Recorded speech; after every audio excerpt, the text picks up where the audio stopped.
And a welcome here to Wake Up Call with Dan Tortora, where sports truly meets that thing called life. We appreciate you being with us Monday through Friday from 9 a.m. to 11 a.m. Eastern Time. Appreciate your patience here this morning as Murph and I got ready to go for you to start off your week here on Wake Up Call. Plenty to get into today, and I'm very excited. From the Great Lakes Honda City Studios, folks, there is so much going on. Major League Baseball, we're going to get to a bunch of different topics in the majors, including hey now, Ohtani, he's back on the mound. Did you believe it? Some people were wondering if it was going to happen at all this season, at what point this season, midpoint of this season. Well, it's happening today that Shohei Ohtani is going to be back on the mound. So we'll be speaking on that in the baseball world, including Rafael Devers, who Murph and I, as well as Papa Joe and I, have spoken about. He is leaving the Red Sox after they swept the Yankees. Devers is now going to be a San Francisco Giant.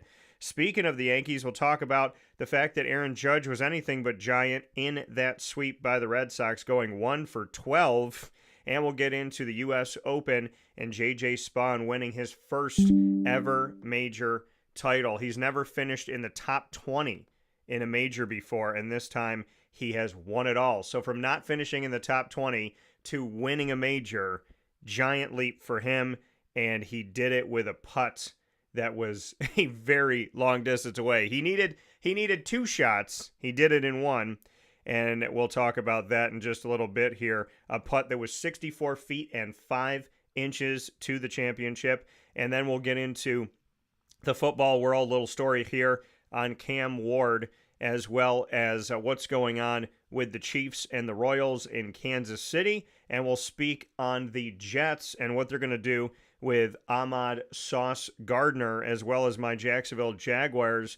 And what is that plan for Travis Hunter? So a lot of great stuff coming up here inside the Great Lakes Honda City Studios. You are here on Wake Up Call with Dan Tortora, up and down the East Coast, the Midwest, the West Coast, and all around the globe on YouTube.com and Facebook.com, both /Wake Up Call DT, and on wakeupcalldt.podbean.com. As you know, and as I've said, it is a Murph Monday, which means that Brendan Murphy is with me, standing by picture in picture this morning to talk some baseball, some U.S. Open, as well as the NFL. Mr. Murph, how we doing? Doing good. I take a little responsibility for us starting a little late today. Had a work meeting that we normally don't have at 8:30 in the morning on a Monday, but we were able to get it done, and here we are. Yeah, so I mean, happy to be here, and I'll take some on myself as well. So happy to be here with you. We thank you for your patience here this morning on Wake Up Call with Dan Tortora, where sports meets life. First and foremost, we're going to start in the world of baseball here on Wake Up Call, and I do want to jump right into Rafael Devers. Now, you and I have talked about him. Papa Joe and I have spoken about him, and the fact that he was not willing to move to a different position when the Red Sox went through an injury and instead became the designated hitter here. Now, Devers allegedly did not want to be in Boston anymore. Here's the trade. The San Francisco Giants acquire designated hitter Rafael Devers from the Boston Red Sox for left-handed pitcher Kyle Harrison, right-handed pitcher Jordan Hicks, outfielder prospect James Tibbs, and minor league right-handed pitcher Jose Bello. So this is where we're at right now. Now, this trade comes with Devers going to the Red Sox as one of those hitters that you would expect to make an impact, right? So now his initial anger about being moved off of third base when the team signed Alex Bregman, and later he refused to move to first base when Tristan Casas went down because of an injury. So he is no longer on the team. So we talk about him not being a team player. Now he's not on the team at all. As it looked from the outside looking in, he moves one position as the team brings in somebody and says, hey, you got to move over. And then they say, okay, there's an injury. Now you got to move to this other position. Well, he said no. I guess one move was enough before this move into the trade. Now, the Red Sox are not immune to controversial moves, having traded Mookie Betts back in 2020. So let's look at it. For the Giants and top executive Buster Posey, the impact of the trade is obvious. They get their best hitter since Posey himself was at his peak, which is what some are saying here. And so after beginning the season with 5 hitless games, Devers is now hitting 272, 401, 504 after hitting his 15th home run in Boston's 2-0 win Sunday over the New York Yankees. He has seen a huge spike in his walk rate, boosting his on-base percentage well above his career mark of 349.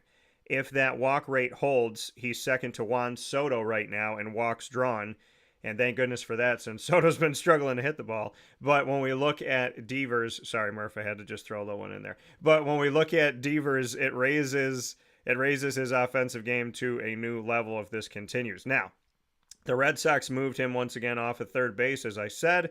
They brought in Gold Glover, or pardon me, the Giants have Gold Glover Matt Chapman there. So Devers, the Red Sox moved him off of third base.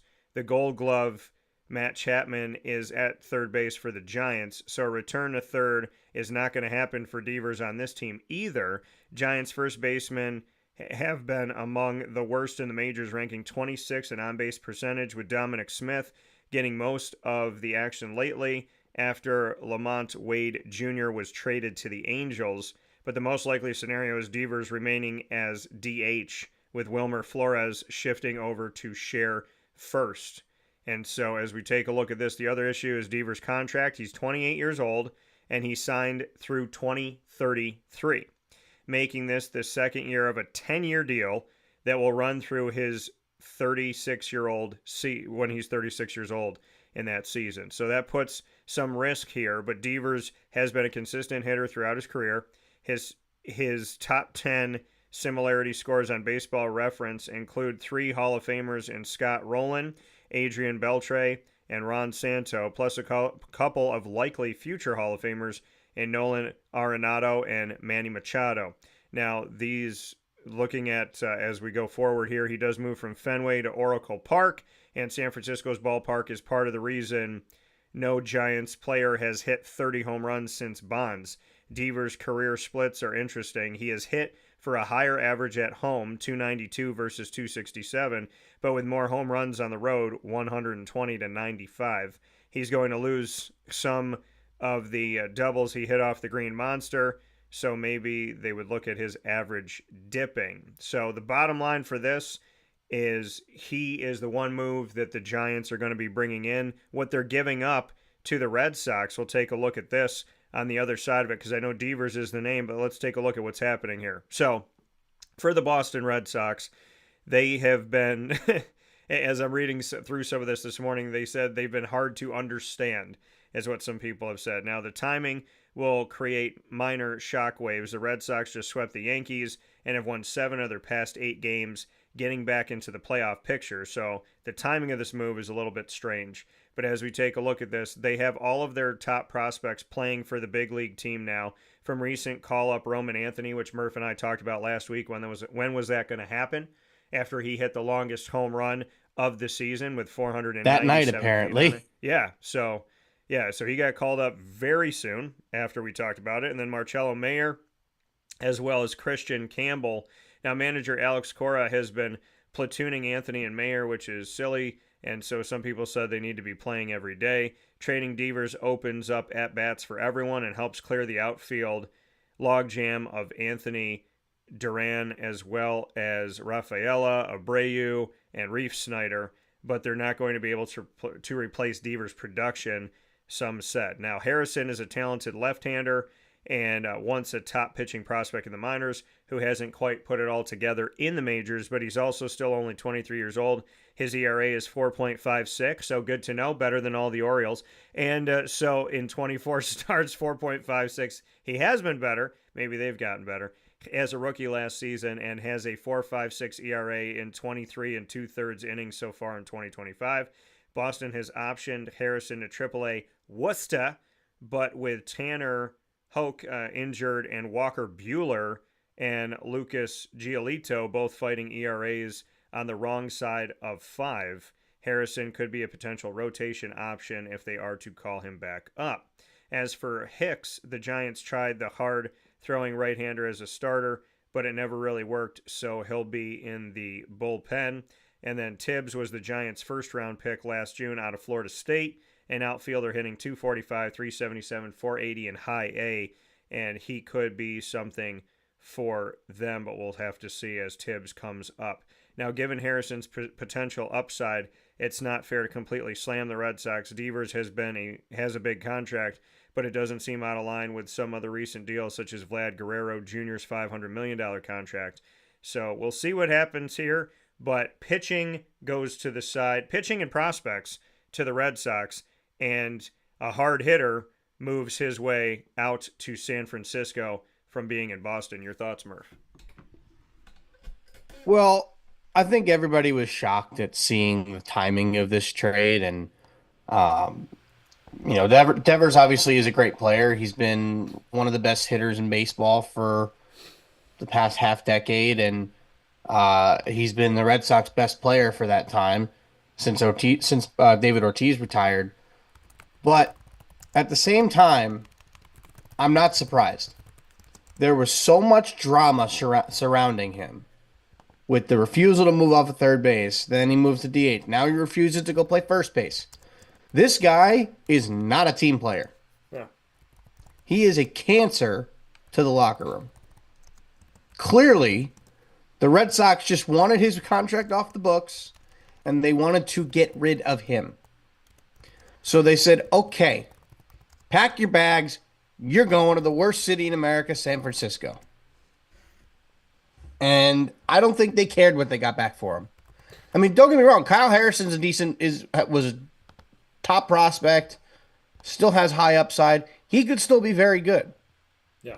But the Red Sox are not eating any money. The Giants are taking on the entire contract. That's part of the reason their return is so little. But I think I've seen some Red Sox fans that are, complaining on social media about trading him. Honestly, folks, if you're a Red Sox fan, sure, he's a great player.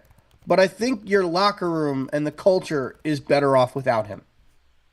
I don't think the Giants are going to get much better just because they have Rafael Devers on a 9-year contract at this point. Because he signed an 11-year deal at the start of 2013. I think might have technically been a 10-year deal with a 1-year extension. I don't know. But regardless, I don't think this is a trade that's going to really come back to haunt the Red Sox at all. Not like Mookie Betts. Mookie Betts was purely because they're not going to sign him and they need to get something for him. Rafael Devers was signed. Yeah. Yeah. But his contract, and realistically, his contract was a very bad contract. This is a guy that can't play the field. He was one of the worst statistical third basemen in all of baseball last year. And is complaining that he's getting moved off of third base because the Red Sox bring in Alex Bregman, who is a very good defensive third baseman. A team player says, all right, I'll move to first or I'll move to DH. Yeah. He is a me guy. So that's what the Giants are getting. A me guy who they're going to be paying a lot of money over the next decade to be a DH. Well, it's not like what people were claiming when Soto went to the Mets when he's going to be a DH in 3 years. There's a difference between Rafael Devers and Juan Soto. Juan Soto is a future Hall of Famer. He is one of the best hitters, pure hitters, to ever play the game. And he's at least serviceable in the outfield. He's not great, but he's not terrible either. Rafael Devers was terrible at third base. Can't field a ball, can't make a throw. When you can't field your position at all, that's a problem. If I'm the Red Sox, I look at this situation and think, thank you God that we got out of that contract. Because when Rafael Devers in 3 or 4 years turns into, I guess we could call him Giancarlo Stanton, where he's hurt all the time, he can't play the field, he runs ridiculously slow. Sure, he's going to hit some home runs and maybe hit 240, but is that really going to help you? He's a cancer. It's like Gary Sheffield back in the day. Nobody wanted him. Great player, but nobody wanted him because he was a cancer to the locker room.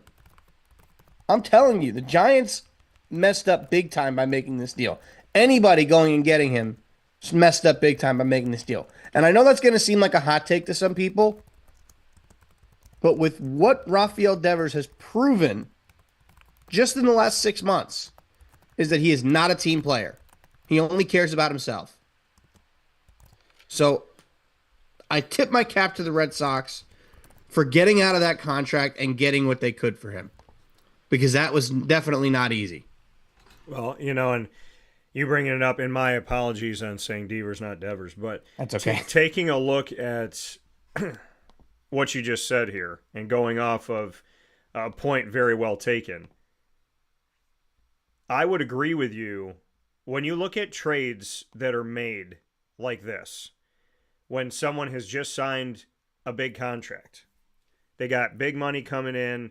They've signed a contract that has many years left on it. I mean, this is very early on in an 11-year contract. When you sign a contract of this magnitude and a team very shortly into it moves you, there's a few elements that you brought up here, a few pieces here. One of them, signing a big-time contract and barely into the start of this contract being willing to move that player. The Giants being willing to take that money. And what you got back, prospects, hopeful help in your bullpen. At a time when your team is winning, at a time when your team is surging, at a time when your team just swept the first place Yankees in your division, all of those signs point to what you said. This Red Sox organization had made the decision that Devers no longer needed to be in the building. And a move like this, where people are scratching their heads saying, why would this happen? How could this happen? We just signed him to this huge deal. He's been doing well. He's a good hitter. He can take care of business. He brings offense to the team. The Red Sox making a deal. I think the Red Sox, if they just said, hey, does somebody want him and you'll take all the money? That was the biggest point of it. Getting prospects in return is great. But saying, how many times has that happened? When you say, take this guy and take all the money with him. Sometimes they say, no. You're going to pay a portion. We're going to pay a portion. This is how we're going to work it out. You guys made the deal. Mm-hmm. So, hey, Red Sox, you take 10%. We'll take the other 90. Or you take 30. We'll take 70. To move a guy like Devers early in a contract, get all the money off the books, and do it at a time when your team is playing well, the Red Sox, I will echo Murph, have told the world, this man is such a disease to our organization that we will do whatever it takes to make him a Red Sox no more. So San Francisco... Yeah. They've been trying to get a superstar in the building for years, but nobody will sign with them. But you think about it, it's like you've seen in football, Murph, like we see in football all the time. I saw it. I saw it with Jalen Ramsey. That's exactly who I was going to bring up. I was literally in the locker room for years with Jalen Ramsey. I was in the locker room when I think it was NFL Network, picked up the whole thing where they turned the camera on. He started freaking out, talking about somebody and grabbing a trash can and all this stuff. Jalen Ramsey, so talented, such a disease to the Jacksonville locker room. And I remember when they beat Pittsburgh, because I was in Pittsburgh for the game. I covered the game there. And by the way, Pittsburgh Steelers fans were awesome. Somebody came up to me at dinner after the game. I'm a Jag fan. He's a Steeler fan. Guy leans into me. I'm like, what is this guy going to say? He looks right at me and he goes, hey, go beat their ass for us. So, there's that like... Because the thing is, we all have one objective, or we all had one objective at the time, and that was to beat the big bad Patriots. Right. And it didn't matter who was going to the AFC Championship game. You wanted the team that was there to beat them. Yeah, and that makes sense. There was that camaraderie of, okay, we didn't do it, so now you guys do it. And I go back to that time in Jalen Ramsey. I was still in Pittsburgh because they flew home that night, and I slept in a hotel that night because I drove. And so here I am about to go to bed. I'm in bed looking at my phone. And what does Jalen Ramsey do when they land? They land, they go into Everbank Stadium, which is now TIAA. It's Everbank, it's TIAA, whatever the heck it is now. It's Everbank. It was Everbank, then it was TIAA. Now it's Everbank Stadium, but it used to be Everbank Field, whatever. So they go back to the stadium. And Jalen Ramsey comes out, and there's people in the crowd. And he says to the crowd, "We're going to beat those rhymes with witches." And as soon as I think he said it twice, and he looked right at the crowd, and he said, basically we're going to the Super Bowl.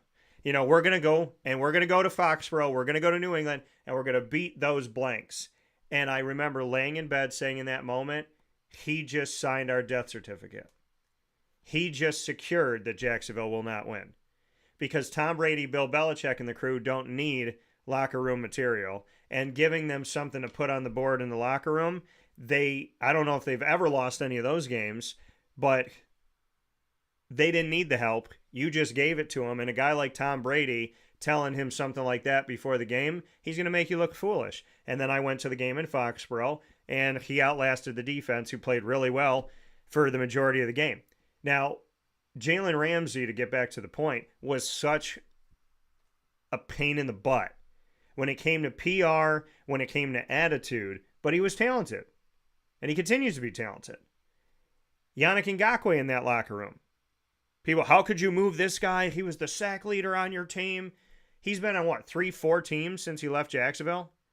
So when someone is a problem, you have to move them. Don't be surprised if San Francisco, in the midst of this long-term deal that's got 9 years and change or whatever on it, don't be surprised that at some point in this, maybe they move Rafael Devers.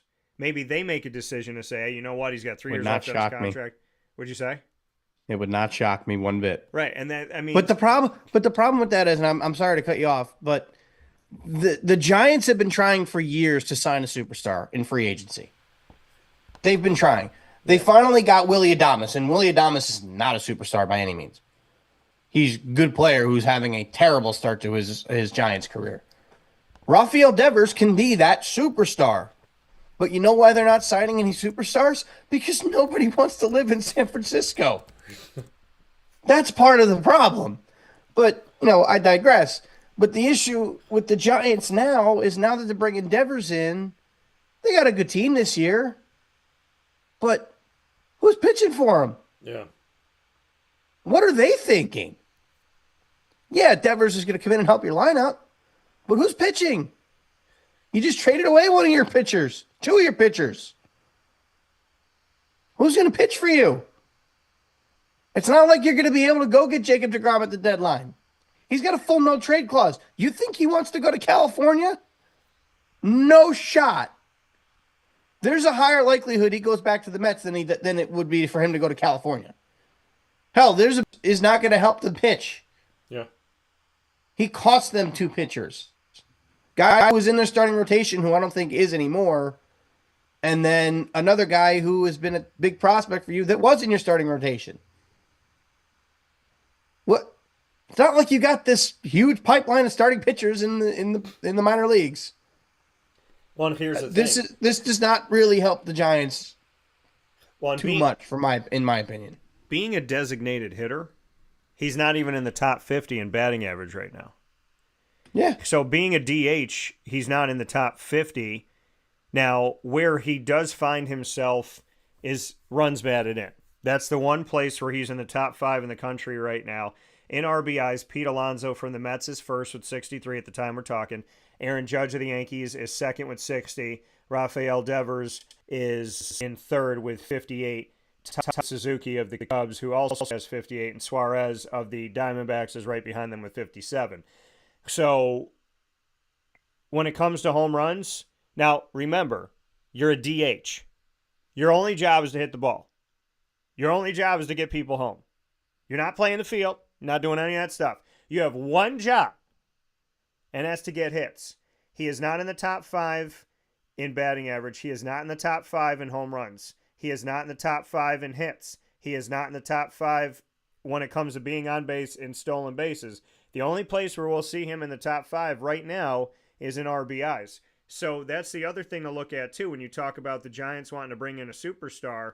Devers is a guy who is asked to simply hit the ball. And there are guys that are ahead of him that are position players that are not simply designed to hit. A designated hitter, designed to hit. That's what the position's for. That's what it is. So to know that he's not in the top 5 in hits, he's not in the top 5 in home runs, he's not in the top 5 in batting average, he's just there in RBIs right now.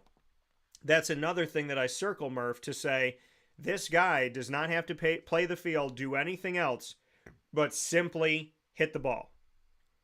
And he has plenty of position players that are ahead of him in every category, except for when it comes to RBI, where there's just a couple guys ahead of him. Yeah, and honestly, and I think I kind of over-exaggerated a little bit in saying that he's not going to help the Giants, because he's going to help the Giants. You know he's going to. He's a good hitter. He's always been a good hitter. But like I said, the locker room issues and the issues with him being a me guy, those don't go away. Yeah. Those aren't going to go away just because he's going into the Giants and he's getting out of Boston. He is still going to probably be a me guy and not doing anything different to change what they're doing and change what he's doing. They want him to move, he's not going to. They want to move him up or down in the lineup. He might object to that. Yeah. And you don't have a right to do that.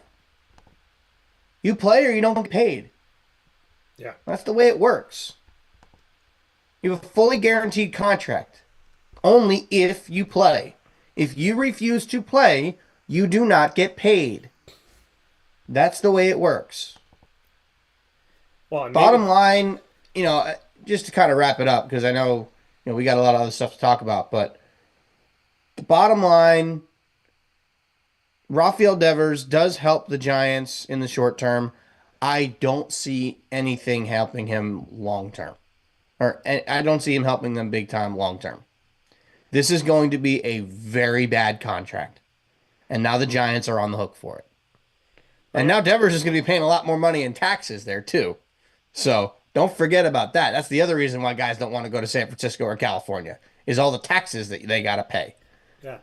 But remember that Tennessee quarterback, Nico Iamaleava, who was like, oh, yeah, I'm going to go out to California and make so much more money, and didn't realize all the taxes and what that's going to do to hit.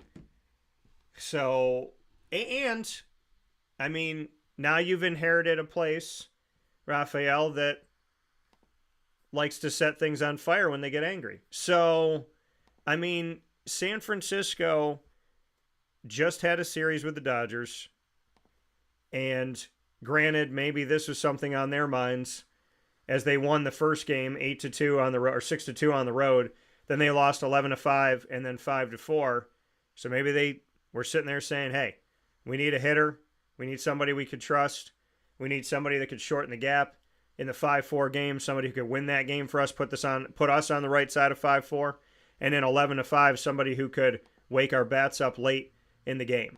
So they made a move, and as the DH, hopefully it'll help him. But like we talked about, got ousted from third base with the Boston Red Sox. He's not going to have third base with the San Francisco Giants.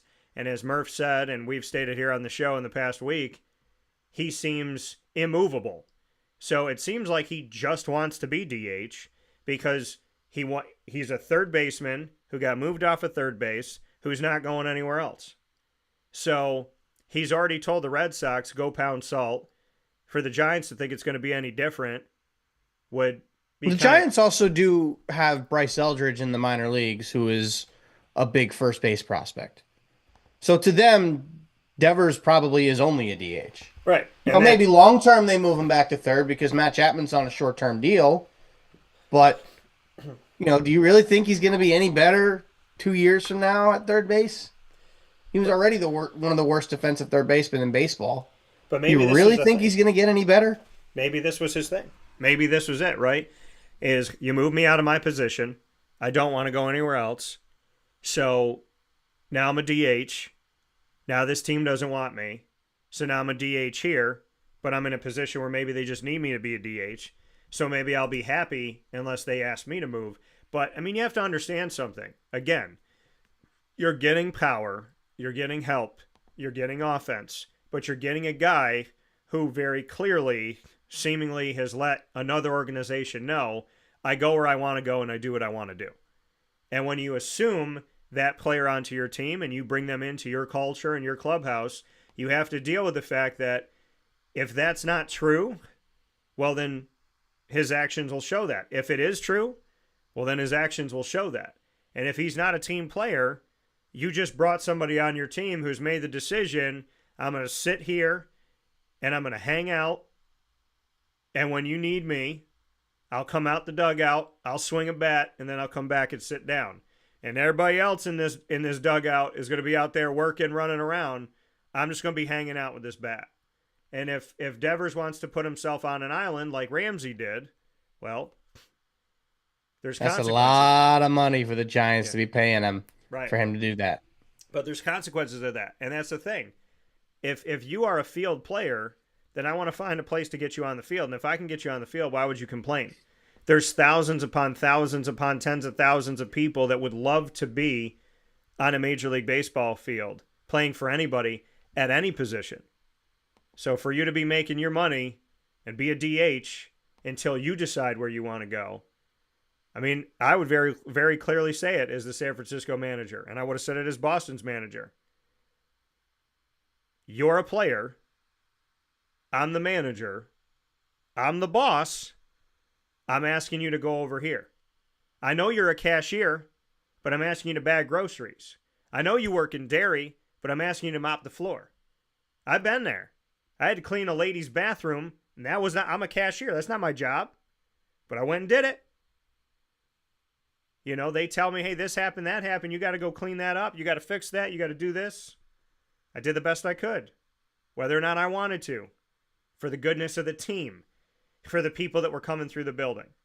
So, Rafael, some people think it's all about you. Now you get to show us who it is, because the situation in Boston wasn't working.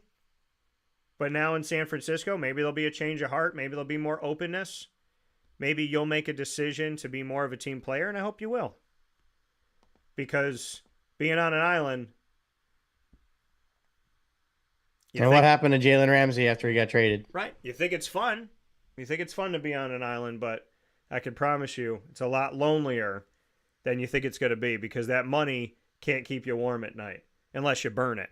Now, I did put this up here. Will the Boston Red Sox make the 2025 Major League Baseball playoffs after trading away Rafael Devers?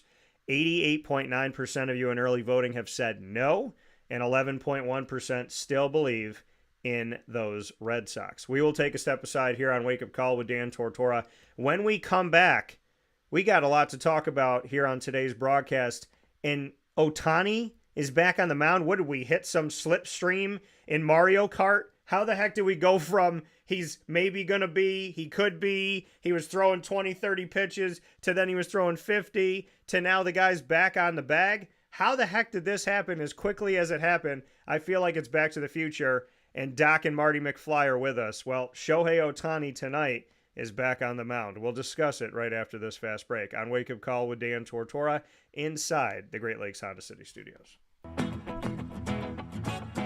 Hi, this is Amy from Mother's Cupboard, home of the Whole Frittata. We are open daily 6 a.m. to 1:30 p.m. For takeout orders, call 315-432-0942 and tune in to Wake Up Call with Dan Tortora for our monthly food challenge and try our Wake Up Call signature menu item available 7 days a week. Here at Mother's Cupboard, we are Central New York, and it's our honor to serve you.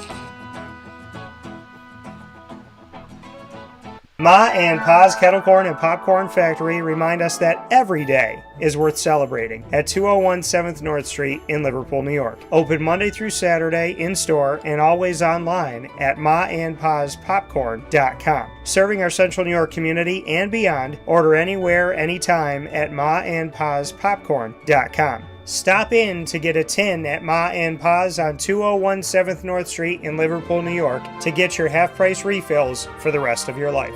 Come to Ma and Pa's for your holiday gift giving for family, friends, employees, and clients. And remember, for fundraising and events, to call 315-450-6272. That's 315-450-6272. Ma and Pa's Kettle Corn and Popcorn Factory. How corny are you? This is Jimmer Sikowski, owner-operator of Chick-fil-A Cicero, 7916 Brewerton Road in Cicero, right in front of the Home Depot. I had a deep feeling that God wanted me to do something bigger with my life and to help people, help others. He kept putting Chick-fil-A in my life, and I realized as I was going through the franchise selection process that positively impacting the lives of others was really core to what we do here at Chick-fil-A. First of all, it starts with the food. The food is brought in fresh daily. We bring in local produce. We prepare to order in the kitchen. We hand bread our chicken. We hand spin our milkshakes. It's great food. It doesn't taste like fast food. I think the second thing is the way people feel when they come in a Chick-fil-A restaurant. It's different. We try to treat people with intentional kindness here, which is very different and deeper than good customer service. And so I think it feels remarkable for most people to come in a Chick-fil-A restaurant. And then lastly, the impact that we try to have in the community is very different. It's a big part of the expectation of every operator of a Chick-fil-A restaurant is that they're actively engaged in their community, they're a leader in the community, and they're making a difference. When they realize that what we're striving to do is to shine a little light in their life, that's a very, very different experience than you will have in any other quick service restaurant. And it's that remarkable experience that I think people will emotionally connect with.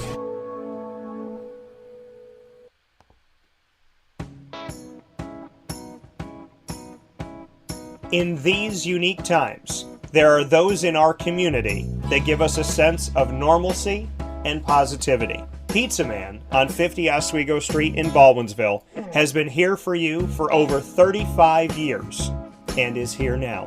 Call 315-638-1234 or order online at pizzamanbville.com to bring those familiar tastes into your home. And remember to come see our monthly on-site broadcasts centered around the community and our Baldwinsville Bees. Pizza Man in Baldwinsville. Any way you slice it, they are always here for you.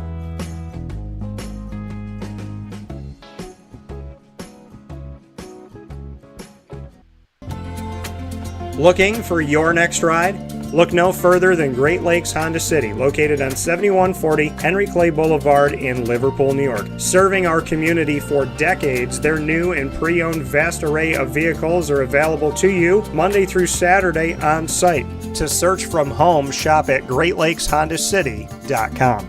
Call 315-365-5576 to set up an appointment. That's 315-365-5576 for Great Lakes Honda City, 7140 Henry Clay Boulevard in Liverpool, New York. Great cars, great people, Great Lakes. All right, you need to come out here and get yourself the Brooklyn Pickle. I was talking about this with one of my buddies. I was like, yo, there's no better sandwich in the state of New York than the Brooklyn Pickle. And now that I found out that they're going down to North Carolina, we are taking over your taste buds everywhere you are, wherever you're going to be. You need to get yourself out to the Brooklyn Pickle. Pinehurst, you just realized that you found yourself the best sandwich shop that you're ever going to have. This is a glorious moment. It's a blessing to your community. You're welcome. Brooklyn in the house, baby. Go over to the Brooklyn Pickle. You already know what it is. You heard the man. Head to Brooklyn Pickle Pinehurst on 1788 Old Morgantown Road in Southern Pines, North Carolina.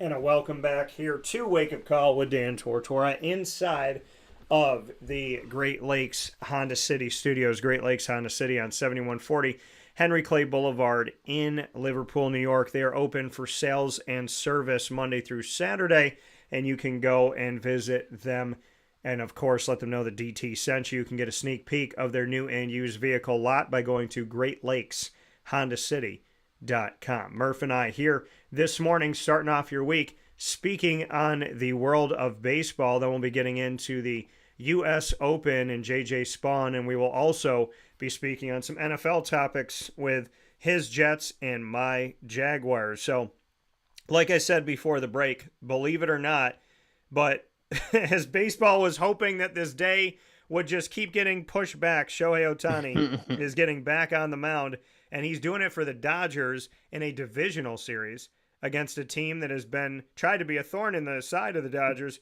that being the San Diego Padres.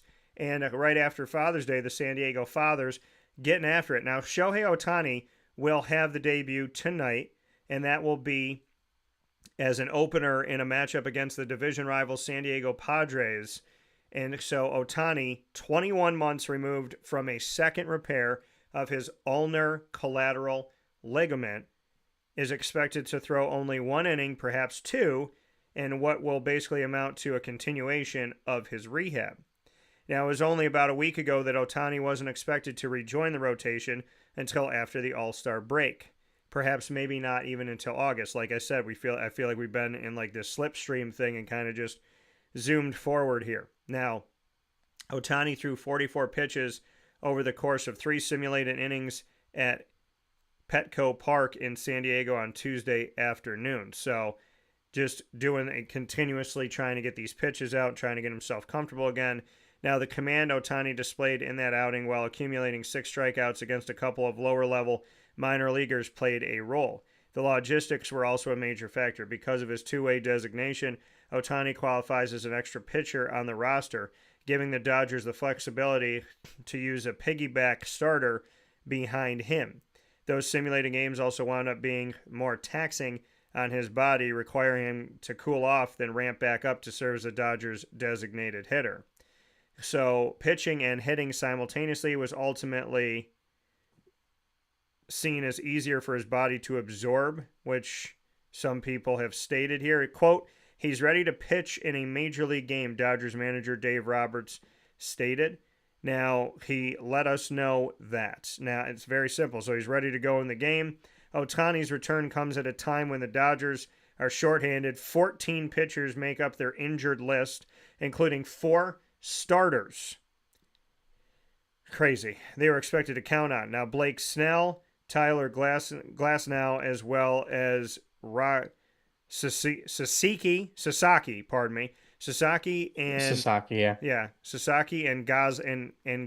Gonsolin. So Gonsolin's out, Sasaki's out, Snell is out, Glasnow is out, and 14 in total. Ohtani is 30 years old, made 9 starts and posted a 3.10 ERA for the Angels as a rookie in 2018 before sustaining a grade 2 sprain of his ulnar collateral ligament that ultimately required the first surgery, and that was a Tommy John surgery. He returned as a two-way player during the COVID-19 2020 season, which was a shortened season, and from there, he continued to grow. Now, he won 2 unanimous MVPs between surrounding a second-place finish from 2021 to 2023, during which he accumulated a major league-leading 26.1 Fangraphs wins above replacement.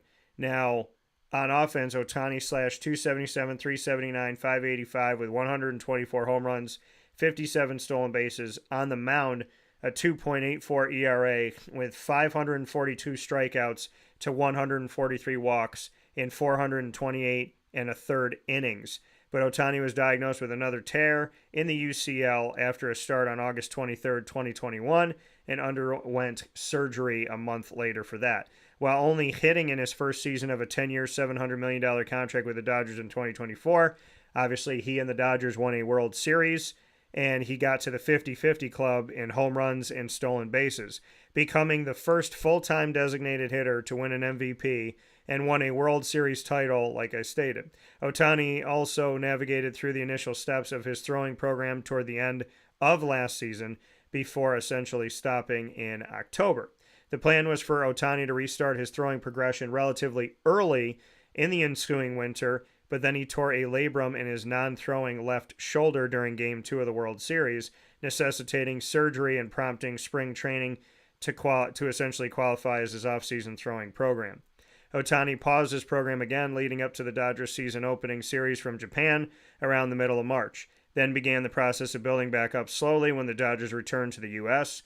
Ohtani faced hitters for the first time before a game at Citi Field in New York on May 25th, throwing 22 pitches. He did so again at Dodgers Stadium on May 31st, increasing his output to 29 pitches. 10 days later, he tacked on 15 more pitches and essentially deemed himself ready. Roberts said, quote, "Shohei's getting antsy, which is a good thing for us," end quote. Here's the crazy thing, and I'm going to throw it at you once again, Murph, because we've talked about it before, but I have to mention it again. This guy had surgery, then had to have surgery, then had another issue that required him to have surgery. I mean, he has been going through, over the years, having to have surgery, having to repair his body. But Shohei Ohtani, who I still believe is not from this planet, and I'm confident that we'll confirm at some point that he's an alien, but Shohei Ohtani, during injury, continues to hit. Rafael Devers, pay attention to what I'm about to say. When this dude is injured, he's a DH. When this guy is out there and he's being asked to get back and get better on the pitching mound, he's still hitting. He's still playing. Won a World Series. Didn't have a great World Series, but won a World Series last season. At least 50 home runs, at least 50 stolen bases, the 50-50 club, a tough thing to get into. I want everybody to remember, Shohei Ohtani last year was rehabbing from surgery and hit at least 50 home runs and had at least 50 stolen bases. Rehabbing from surgery. This man has not been 100% and won a World Series. This man has not been 100% and won an MVP. This man has not been 100% and continues to impress.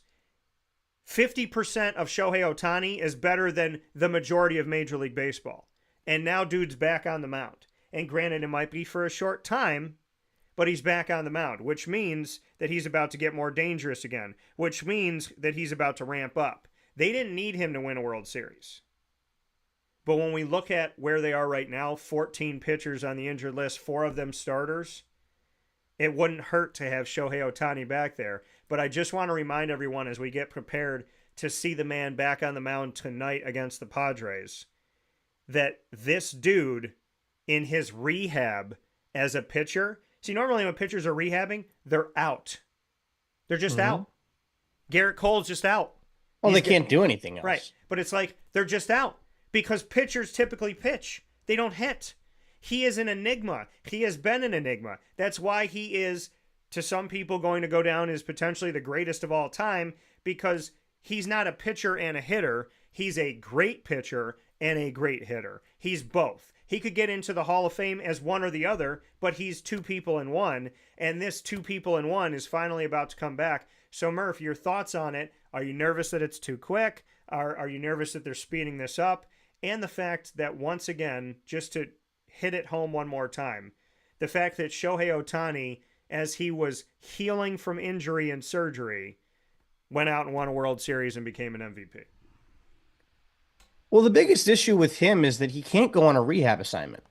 It's not like he can go out to the minor leagues and throw 2 innings for El Paso or whatever their minor league affiliates are. And you can't do that because you need him to hit in your lineup. Yeah. So he's got to be throwing these simulated games, and simulated games are not real baseball games. The only way for him to build up and be ready is to do it in real baseball games. And for them, it means he's got to do it in big league games that matter. Yeah. That's fine. I like what their idea is because technically he doesn't count towards your 13 pitchers that you're allowed to have. So he's your 14th guy. If he starts the game, throws 2 innings, and then you have a bulk reliever or basically your starter that he'd be taking the place of come in and pitch after him for 5 innings, you only need 6 outs out of your bullpen. That's perfectly fine. A lot of teams are doing that with the opener, and the Rays really were the first team that started that, I believe, back in, was it maybe 2019 or 2020, where the opener really kind of became a thing and the bullpen game kind of became a thing. So realistically, they have no choice. Like, he can't be throwing simulated games. He needs real game action in order to build back up. Yeah. And, technically he won't be joining the rotation. This will just be he's starting the game instead of the guy that was supposed to start the game. I don't know who was supposed to start tonight. But whoever it is just going to come in after Ohtani, which is fine. He can still build up like a normal starting pitcher. He can go through his normal warm-up routine because he knows he's coming in either at the end of the first or at the end of the second. But Ohtani has to build up. He has to build up in real game action. It's going to take him probably 2 or 3 weeks to really be built back up to a full workload. He may not be throwing 90 pitches until mid-July. So when they were saying around the All-Star break where he's really back in the rotation, that's entirely possible. But I wouldn't necessarily call this him being back in the rotation just yet because he's nowhere near built up enough.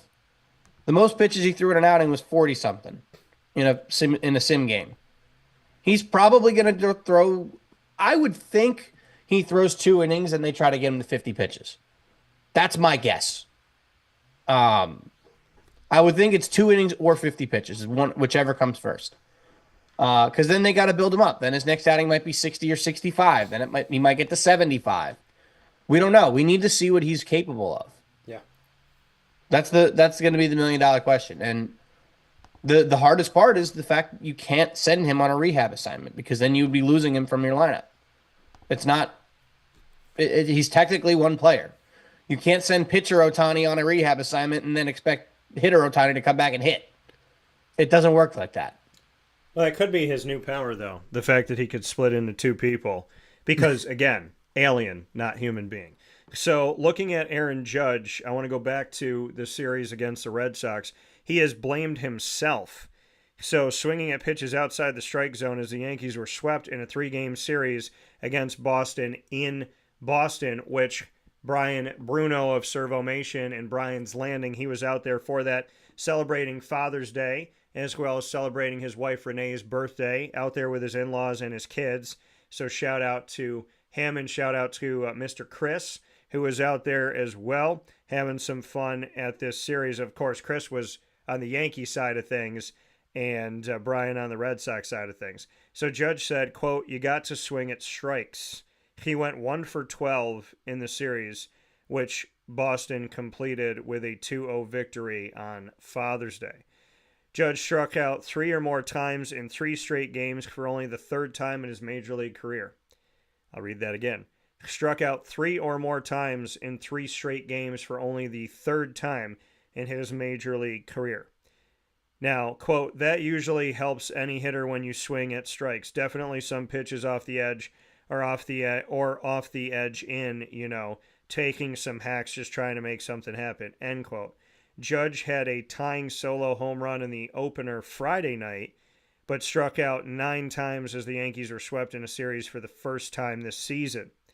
The Yankees scored only 4 runs in the 3 games, matching their fewest in a 3-game series at Fenway Park on June 20th to 22nd, 1916, and on September 28th to the 30th, 1922. So keep in mind that, folks, the last time that the Yankees scored this few amount of runs, 4 runs in 3 games, fewest in a 3-game series fewest in a 3-game series at Fenway Park since dating back to 1916 and 1922. Red Sox manager Alex Cora said, quote, "It's very hard. He's so good at what he does," speaking of Judge. "We used our fastballs in the right spots. We got some swings and misses." And he went on to say, "Throughout the years, we've been aggressive with him. Sometimes he gets us. Sometimes we do a good job with that. It's always fun to compete against the best, and to me, he's the best in the business right now. And, quote, keep in mind, Judge was hitting very close to 400. Now, his major league average has dipped to 378. It was 392, right around there going into this series. Now, teammate Ben Rice of the Yankees said, quote, I don't think much of it. And if I could have that guy hitting every single at-bat, even if he's not at his best, I would do it. I'm sure he'll bounce back. He'll be all right. End quote. Now, Judge faced Garrett Whitlock with 2 on in the 8th Sunday and bounced into an inning-ending double play. Whitlock said, quote, he's one of the greatest hitters in the world. It's special to watch him play and everything. We tried to execute and had some execution this weekend. End quote. So your thoughts? Judge 378, nothing to shake your head about in any way, shape, or form. But the Boston Red Sox have, that we've talked about, they get rid of Devers. They get rid of their DH, who used to be a baseman for them.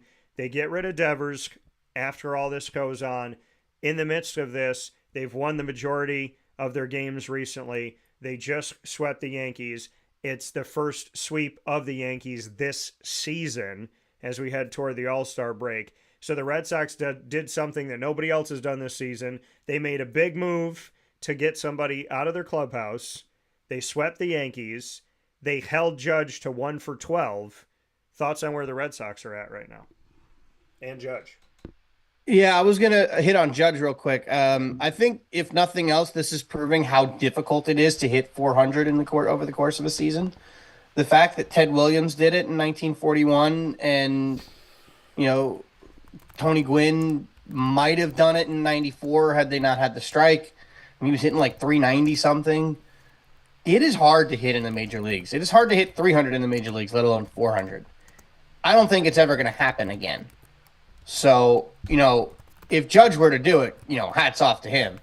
But, he's probably going to settle, I would think, somewhere in the 340s maybe for the year. I mean, he's on pace to win the MVP again.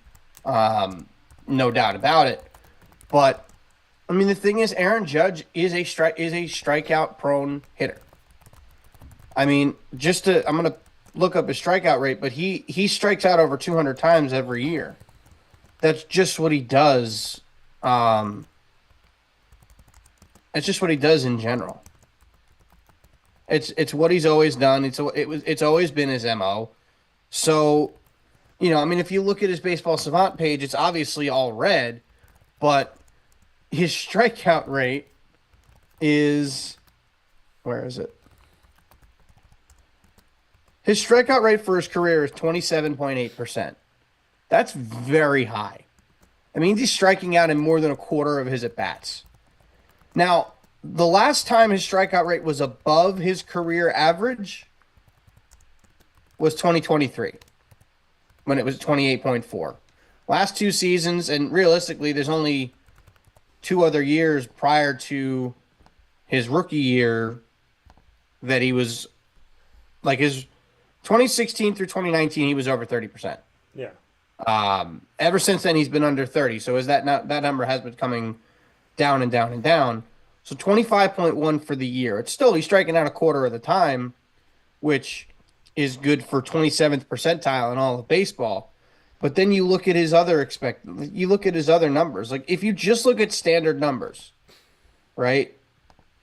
He's hitting 378, 26 home runs, 60 RBI, 17 doubles, 65 runs scored, on base of 473, OPS of 1229. That is absurd. Max exit velocity for the year at 117.9, average exit velocity 95.1. Those are extremely hard. Like, his barrel rate is 100th percentile. His average exit velocity is 99th percentile. His hard hit rate is 98th percentile.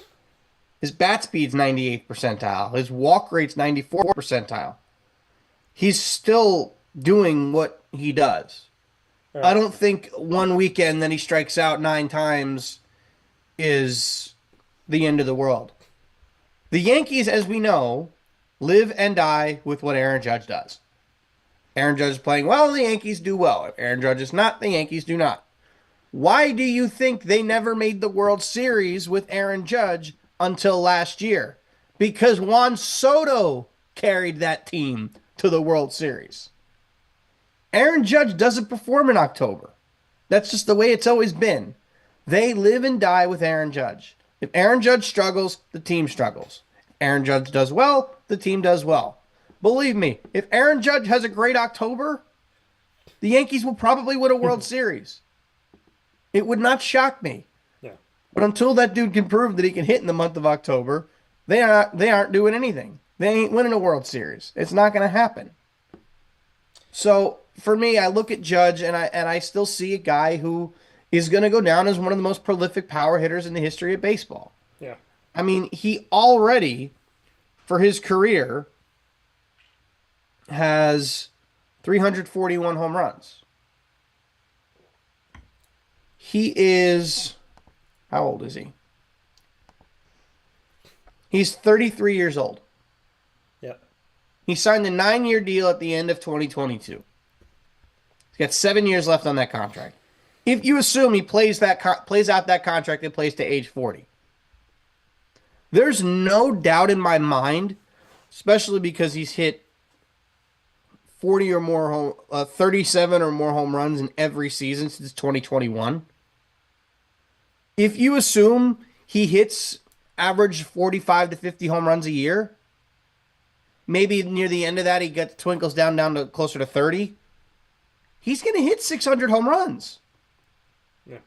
He might hit more than that. I don't think he's going to play long enough and hit enough home runs to break Bonds' record, but can he get to 600? I think he could. I mean, he's 33 years old right now. He's going to hit 50-something home runs again this year. If he averages 50 home runs over the course of the next 3 years, so if he hits another 25 this year, he'll be at around 365. Let's say he averages 50 home runs for the next 3 years after that. He's over 500. He would be at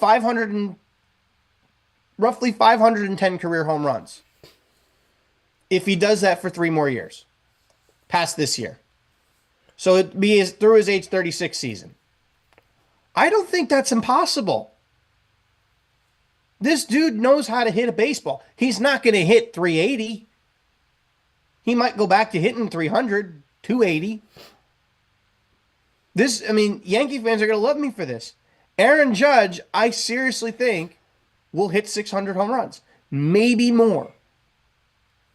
But if he averages 50 or more for the next 3 more years, even if it's 40, he's still close to 500. 600 is not out of the question. I mean, and that would make him, so then he would go down, if he gets to 600, if he gets to 600 home runs, there are only 9 guys in the history of baseball that have ever hit 600 home runs. Barry Bonds, Hank Aaron, Babe Ruth, Albert Pujols, Alex Rodriguez, Willie Mays, Ken Griffey Jr., Jim Thome, and Sammy Sosa. Only guys to ever hit 600 home runs. Yeah. Aaron Judge, I firmly believe, will become the 10th member of the 600 home run club. His teammate, Giancarlo Stanton, has the most of any active player at 429. Judge is going to overtake him in a year or two. Well, maybe not a year or two. Judge will overtake him at some point. Mike Trout is second, and Mike Trout's actually 11 home runs away from 400, which is impressive. I didn't realize that.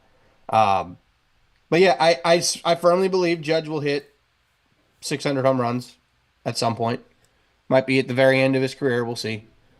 But that's what the Yankees do. They live and die with Aaron Judge.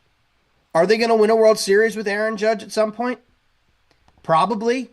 Yeah, I think so. I would think it would be nearly impossible for them not to win a World Series with him. When's that going to happen? I don't know. I genuinely don't know, and I dread that day because I can't stand to see the Yankees win anything. But they're probably going to, and they should. Aaron Judge would be the one guy other than Don Mattingly to play his entire career for the Yankees and not win a World Series if that was the case. Don Mattingly only made the playoffs once. The playoffs, not just the World Series. Yeah. And they didn't even win the series he played in 95. So for me, we'll see. As far as the Red Sox go, I don't think much is really going to change without Devers on the team.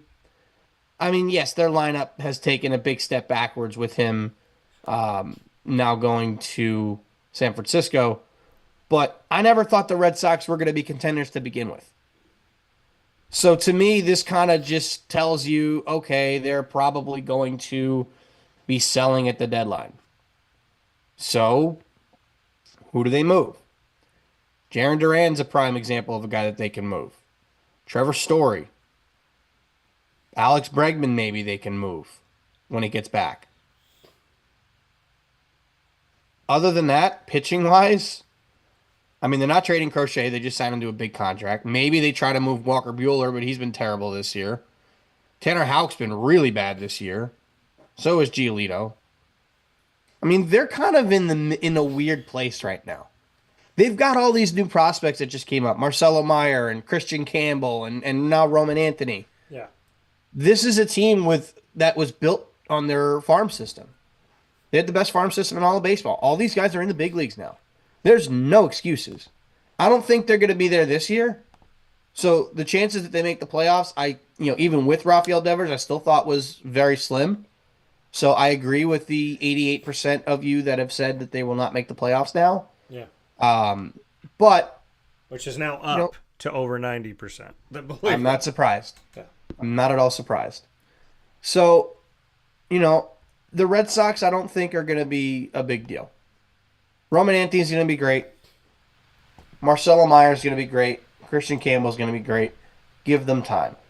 As we have seen so far in the last few years, with the exception of Paul Skeens, Jacob Wilson, and Jackson Merrill, prospects that have come up to the big leagues for the first time have struggled. Yeah. Some of which have even gotten sent back down. Look at Jackson Holliday last year. Jackson Holliday was awful when he first came up to the big league last year. Thank God I sold all of his cards when he first got called up. So, he was awful. Jack Caglione, since he's gotten called up, has not been good. He's hit the ball hard, but he hasn't been good. I actually just want to peek at his Baseball Savant page real quick. Let me hit you with this while you're doing that. So Aaron Judge, taking a look at where he's been at in his career. Keep in mind, folks, so he came into the league in 2016, played in 27 games for the Yankees. Let's fast forward to last season. Keep in mind, his best batting averages of his entire career, dating back to 2016 in the majors, have been the last two seasons. Last season and this season have been his best batting averages ever. So he's doing better standing there at bat last year and this year than he's ever done in his career. He is aging like a fine wine. His on-base percentage this year, currently, .473. Last year, .458. Those are also his two best that he's ever had. When we look at RBIs, his best season of runs batted in, last season with 144. His best season for hits, last season with 180. Close to that was 2022 when he had 177. His home runs, last season, the best in his career, 58. Closest, his second season and first full season out there as a Yankee in 2017 where he had 52.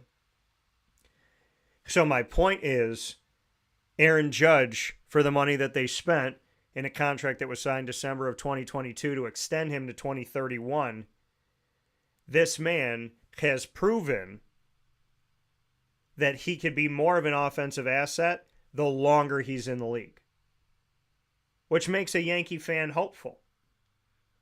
Now, keep in mind that contract that he signed is 9 years, $360 million, which averages out to about $40 million a year.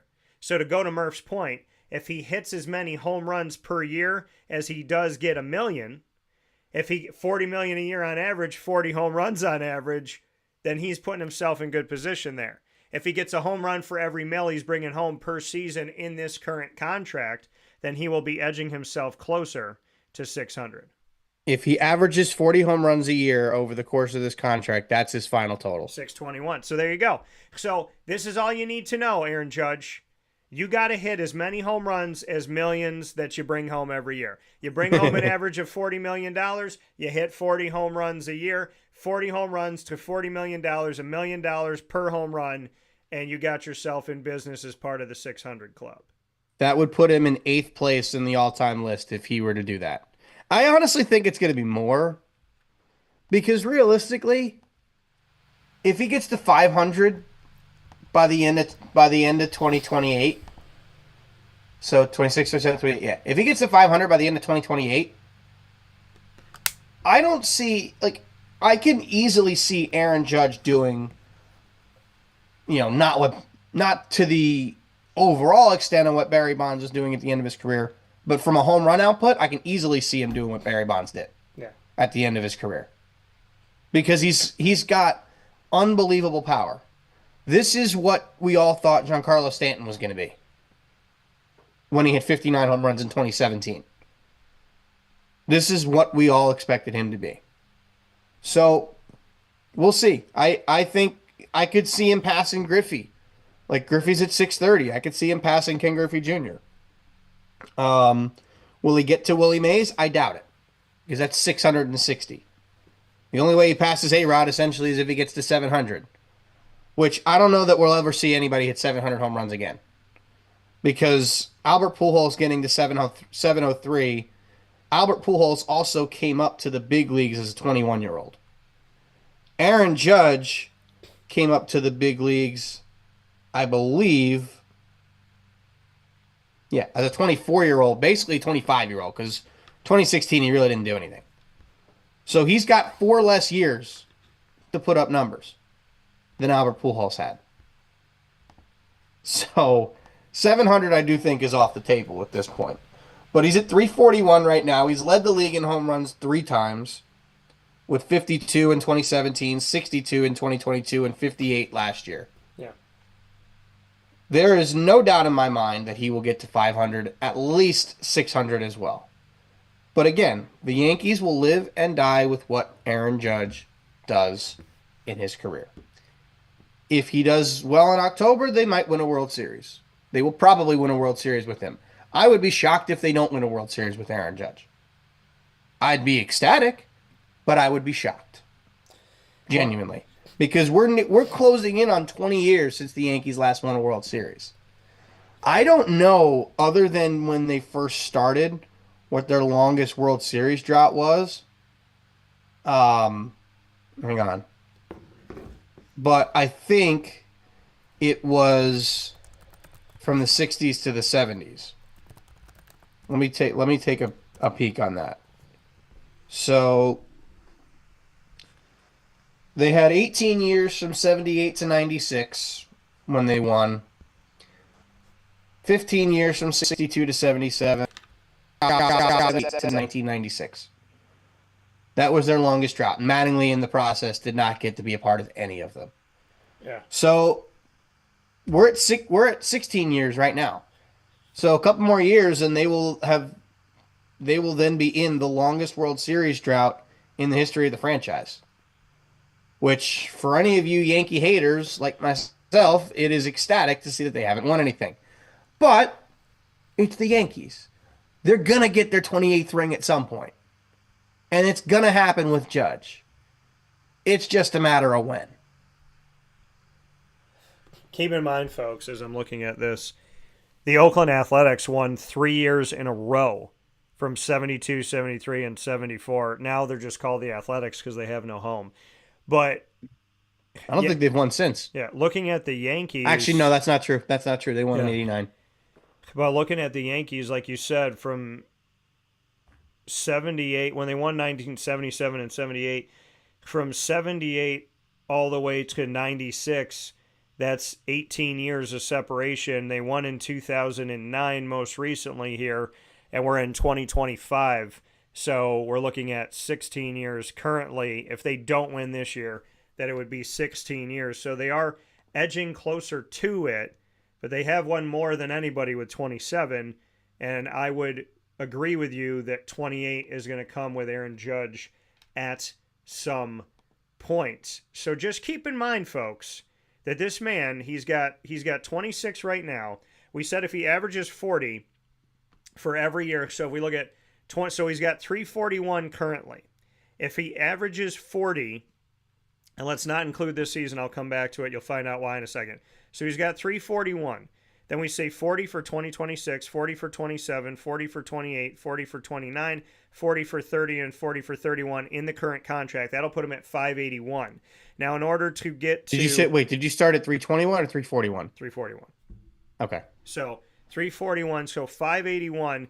So if he gets to 40 this year, he needs 16 more from 581. So 581 plus those 16 would get him to 597, which means in one of these seasons, he would have to hit a little bit more than 40, maybe this year, get a little bit over that. So if you go by Murph's calculations of, let's just say for argument's sake that he hits 50, maybe this year, next year, and the year after, he's at 341 right now. This season he has 26. To get to 50, he would need to hit 24 more home runs this season. So let's add those 24. Let's say he has 50 and 26, 50 and 27. Let's say in 28 he dips to 40, 29, 40, 30, 40, and 31, 40. He will be at 625. So we shall see what Aaron Judge will do. We will take a step aside here on Wake Up Call with Dan Tortora.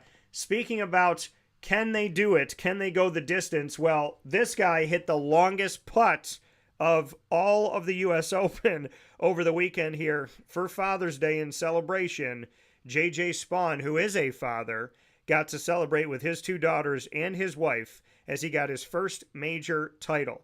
The man has never finished in the top 20 in a major, and this is only his second time in the U.S. Open, and he wins it, gets in the top 20 for the first time ever in any major for golf, and wins this thing with a putt that was absolutely incredible from 64 feet, 5 inches. We will discuss J.J. Spawn and his incredible outing when we come back here on Wake Up Call with Dan Tortora inside the Great Lakes Honda City Studios. Will this spawn more wins? I guess we'll find out.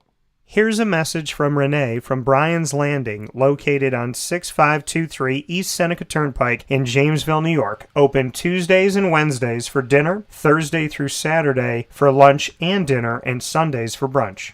It's a lot like the way that my mom and dad ran their restaurant. We have put in place a lot of people that are family to us, very similar to how my dad hired people that were family to him. And then the tradition I'm carrying on is a lot of the items that are on our menu are my dad's. And he taught our chefs how to recreate his dishes. So I think that Tommy McInerney, who our executive chef is, to him it is an art.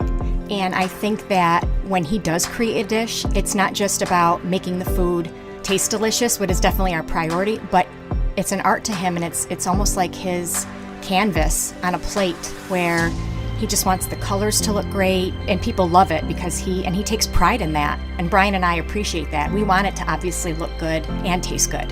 I will tell you, when we opened up, it was 6 weeks before COVID. And what was amazing was the community, our friends and family stepped up, and everybody did takeout. Everybody supported us. Our hearts were just so filled.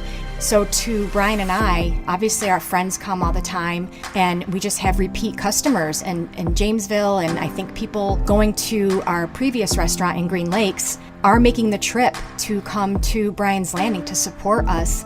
And I mean, I think we have great food and a great atmosphere. So it's very, very important to us. Head to Bryan's Landing, located on 6523 East Seneca Turnpike in Jamesville, New York, where memories have become recipes that are now meals to share with you. Tuesdays and Wednesdays for dinner, Thursday through Saturday for lunch and dinner, and on Sundays for brunch. And be sure to come out for live music Friday, Saturday, and Sunday.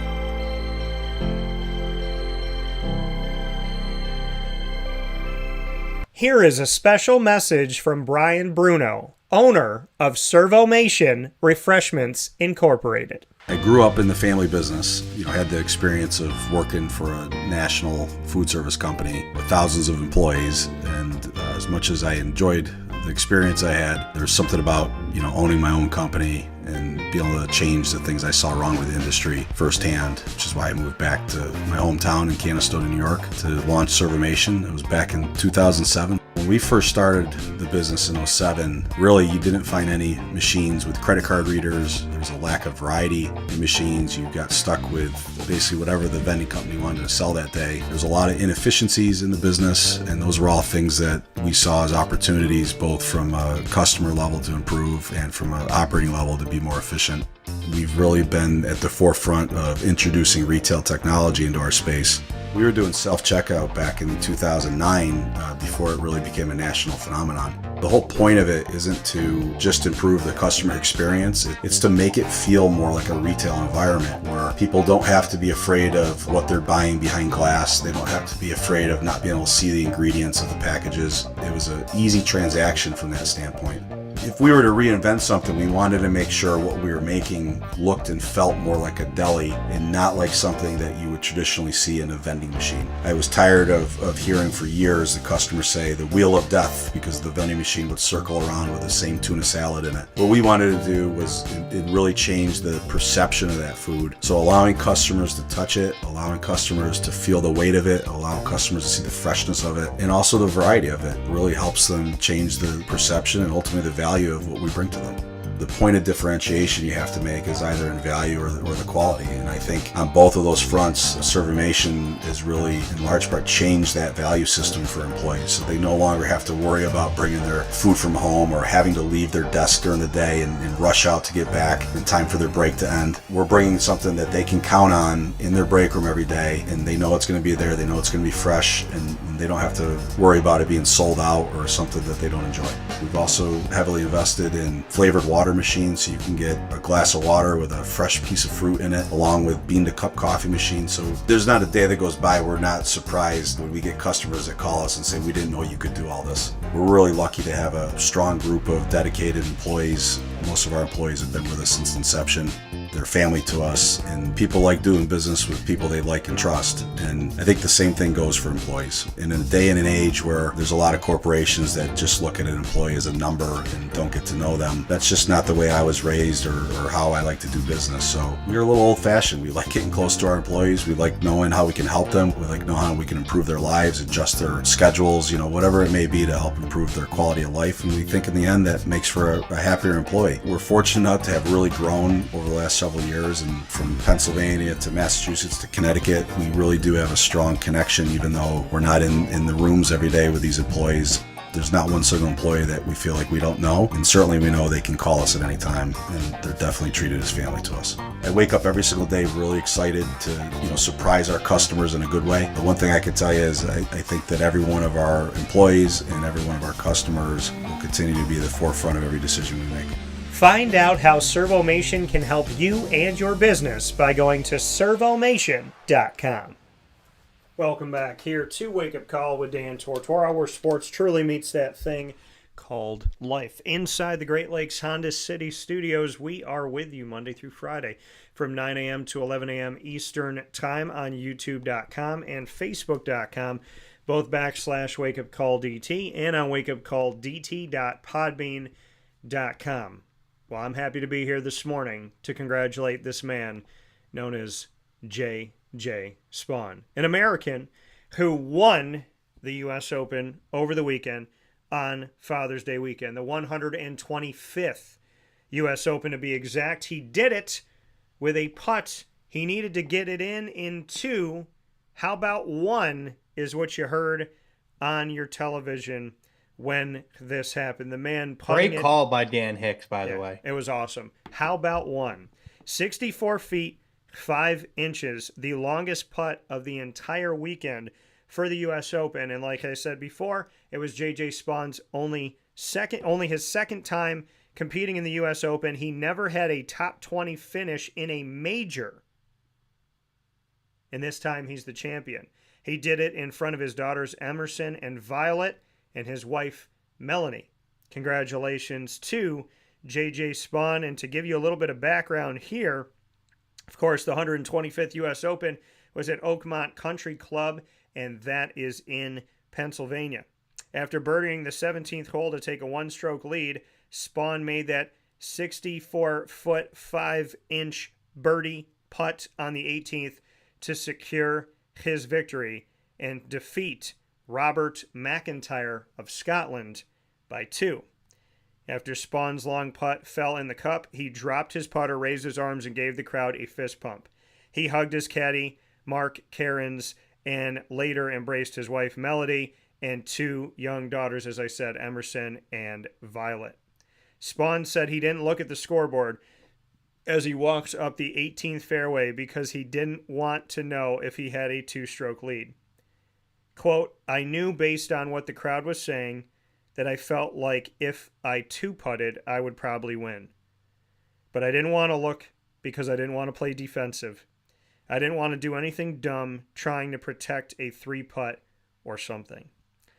About 8 feet out, I kind of went up to the high side to see if it had a chance of going in. And it was like going right in. I was just in shock, disbelief that it went in and it was over. End quote. Spaun was the only golfer to finish under par at 1 under 279. He posted a 2 over 72 on Sunday and went 3 under on the back 9. Spaun will collect $4.3 million for the biggest payday of his career. Murph had made the prediction that not a single person at the U.S. Open would finish even or under par. And there's only one person that did, Murph, and that was your champion, JJ Spaun. Your thoughts? Mm-hmm. Well, I got a lot to say about what we saw on Sunday, and I'll start right at the beginning. Actually, I'll start at the beginning of the week with the entire tournament. Yeah. Oakmont was just as advertised this weekend. The grass was brutally long, so the rough was brutal. The greens were firm and fast. They were running it over 14 on the stimp. And these guys couldn't hold greens. They were hitting balls in the rough. They were flubbing chip shots. And it makes people feel a little more like these guys are human. And it makes the average golfer think, all right, like, I feel a little better about myself knowing that these guys played this poorly in bad conditions.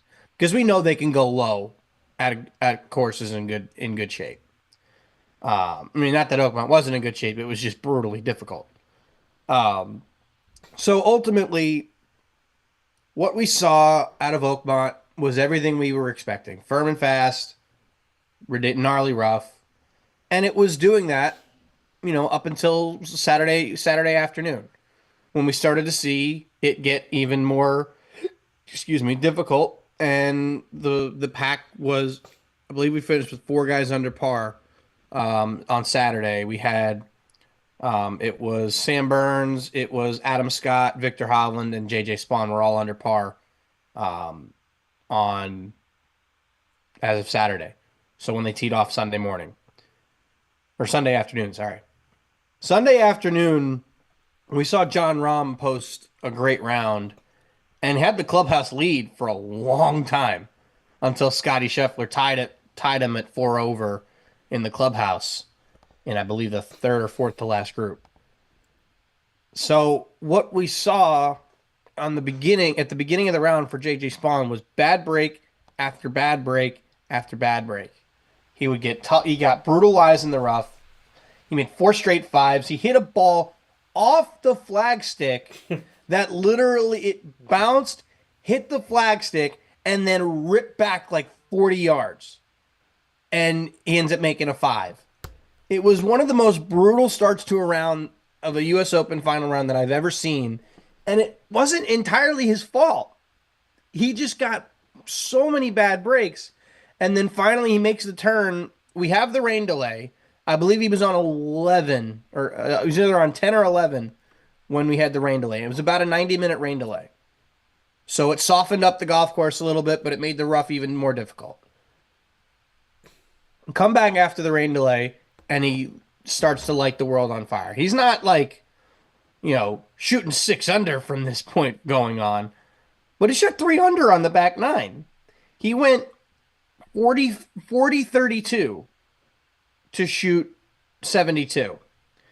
He started off the day with 5 consecutive fives, then made a bogey on the par 3 sixth. Somehow parred the 301-yard par 3 eighth hole. 301-yard par 3 there, folks. And then he made 4 birdies on the back nine in 9 holes to shoot 32. Also became the first player to shoot 40 on the front, to shoot over 40 on the front nine en route to winning the U.S. Open since Francis Ouimet, all the way back in 1913. Yeah. If you've never seen The Greatest Game Ever Played, phenomenal movie. By the way, that movie is based on that U.S. Open. So I highly recommend watching that movie. It's a phenomenal movie. I believe Shia LaBeouf was Francis Ouimet in that movie, and it was great. But yeah, I mean, he turned it on in the back nine, started making birdies, birdied the par 5 12th, birdied 14, made an unfortunate bogey at 15, and then he parred 16 and went birdie on 17 18. Now, he honestly had a little bit of help from the leaders. I think it was on 15, Sam Burns hits his drive down the right side of the fairway, and we were dealing with casual water all day.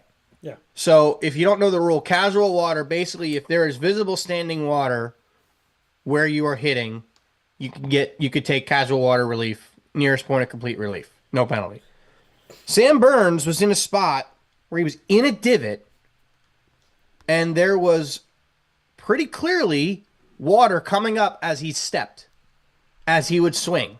Like, you take a step and there's water there. To me, that's casual water. Apparently not to the rules officials. It was 2 different rules officials that saw it. He then hit a very poor wedge shot, or a very poor shot into the rough. Duffed the pitch shot, duffed another pitch shot, ends up making a double bogey on the hole. He's basically falling out of contention. Adam Scott does the same thing, does something similar with chips around the green and completely falls out of contention. At the end, it was basically between Tyrrell Hatton, Robert McIntyre, and J.J. Spawn. Now, Tyrrell Hatton had a meltdown on 17 where he hit 3 shots from the rough around a bunker. So that took him out of it. But funny enough, Tyrrell Hatton was at the press booth or doing a press conference doing a press availability when J.J. Spawn hit the putt. He looks over and he makes the putt and he goes, "Oh my gosh, he's holed it. What a putt. What a way to win it." Yeah. So he got to see that as it going. Robert McIntyre, who was in the scorers area that saw it live, he clapped and said, "Wow, that was incredible." And realistically, J.J. Spawn hit a shot into 18 that, wasn't the greatest shot in the world, but Victor Hovland happened to hit a shot where he would be giving him a line. So Victor Hovland basically was 2 feet further away and to his left, and Victor Hovland hit what I would argue is a pretty darn good putt from 65 feet. And I think he hit it to like 3 or 4 feet or something like that. He ended up making his putt for par. But J.J. Spawn got a read off of that. So in his head, he's got to be thinking, damn, hit it up high, put it inside 3 feet, make the putt, go get the trophy and the gold medal. I don't think he was expecting to make it. As you saw from his reaction, I don't think he definitely was not expecting to make it. So almost 65 feet, makes a bomb. All he needed was a 2 putt, and gets it done in 1. It was incredible because at the beginning of the day, I thought he was out of it. He was 4 over through 5 holes. Yeah. He went from 1 shot back to 5 shots back or 4 shots back, and you're like, this dude, he's out of contention. He's done.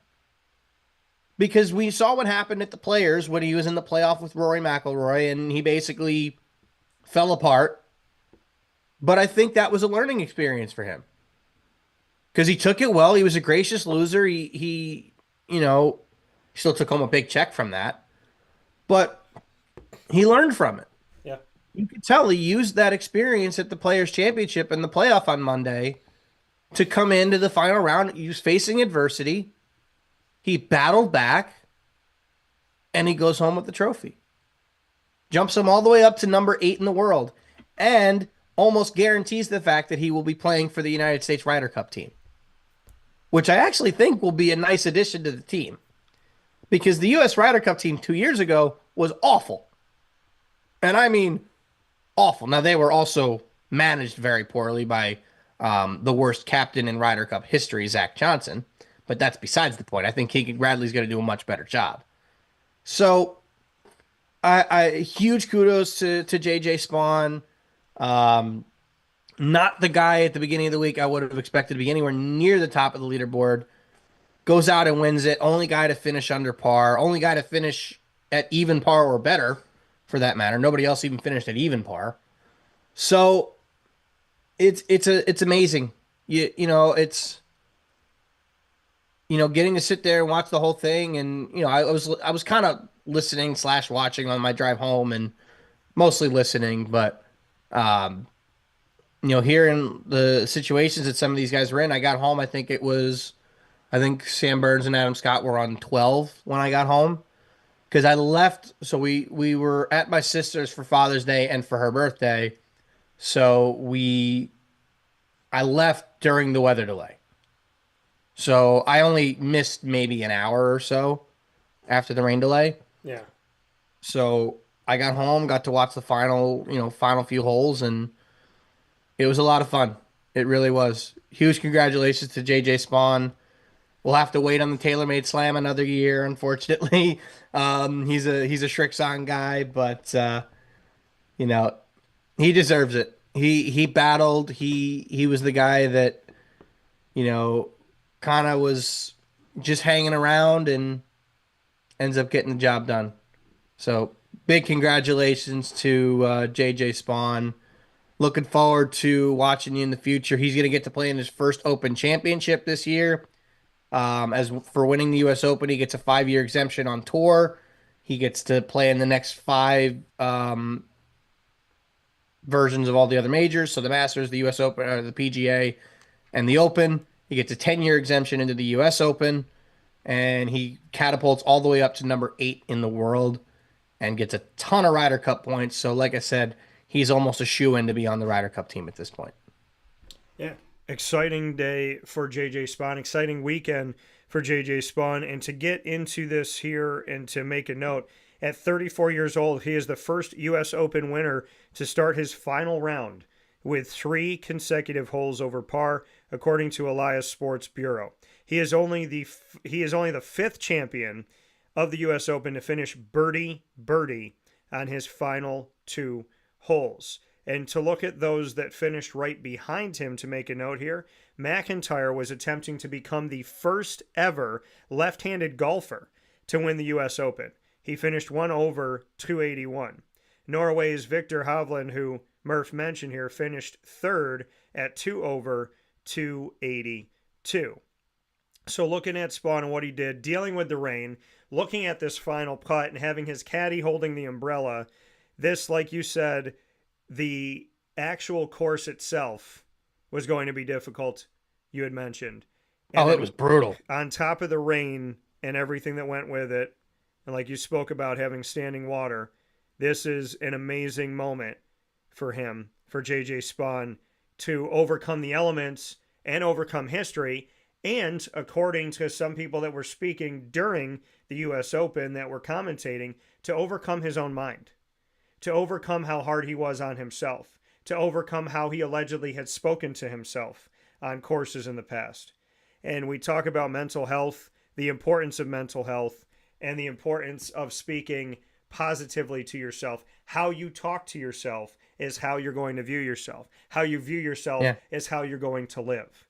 Apparently, Kevin Kisner had a lot to do with that. Yeah. And had a long conversation with JJ. Maybe it was in 2024 or 2023 or something. And he mentioned on the broadcast, he talked to him and his caddy Yeah. at the beginning of the week and was like, hey, it might be time for another one of those pep talks. And sure enough, he goes out and wins the U.S. Open. Yeah, and so to see this finish for him, and they say that June is Men's Mental Health Awareness Month. I'm going to one up all of this. I'm going to say that every month should be Mental Health Awareness Month for men, women, and children. When I was growing up, there was not a lot of mental health conversations. When I was in high school, it was figure it out. It was see what you can do. Stop being a wimp. Stop being a lot of names that I can't say right now on a family show. That was mental health back then. Figure it out was the answer. And then when you hear something so public with a champion who was not talking to themselves in a positive way. I've been thinking about this, and it's a perfect time to say it. June should not be Mental Health Awareness Month for men. There should not be a men's mental health month and a women's mental health month. Mental health is an everyday thing.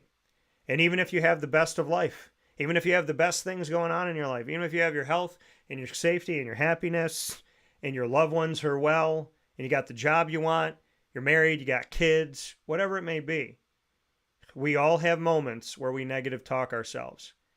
And being somebody who's done that in my life and had to learn from going through black hole situations, I could say that I'm thankful that we're focusing and spotlighting men's mental health in June, but we should be doing it every day of the year, along with women and along with children. There should be no separation of mental health for this person and that person, this gender and that gender, this age and that age, this color and that color. Mental health is important every single day.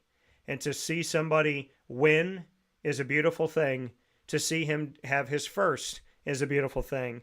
But to see JJ Spahn do it after being someone who had to learn how to talk to themselves more positively, how to learn how to be their biggest cheerleader, how to learn to be healthy and not work against themselves. That to me is the true victory. So as we are in Men's Mental Health Month, I would challenge the world to make every day a healthy focus, to make every day about mental health, good, positive mental health for men, women, and children. That there shouldn't be a month for you and a month for me, but there should be time for all of us to talk about things that matter. And unfortunately, men have been asked in society to not talk about their feelings, to not talk about their mental health. We have been asked to be the strong ones. Do you know how many women I've said in dating, Murph? I've simply said to a woman in dating, I want to be able to come home and put my head on your shoulder. And the overwhelming majority of women were silent or not having it. Very few women were like, oh, yeah, you're still a man if you do that. Most women said, no, you're a man. You got to stand watch for 24 hours. They didn't say it in those words, but it was in the theme of the conversation that a man can never sleep. A man must always be sitting there, gun at the door, ready to protect everybody, but never can a man be protected. And those days need to be over. The days of having a man have to do everything and talk about nothing need to be over. You can't live in a world where you ask men to talk about their feelings and then chastise them when they do. So I'm happy it's Men's Health Month, but it should be about men, women, children, everyone, and our combined health every single day of the year, or else we're not doing it right. We'll take a step aside for a fast break. When we come back, we'll talk about the health of these teams, the Jets and the Jaguars. What are they going to do with Sauce Gardner? If the Jets let him go, Murph, you might as well just take the number one pick the next 3 years. And when it comes to the Jaguars, are they really going to play a two-way guy both ways and make him have over 100 snaps a game? We'll discuss it after this.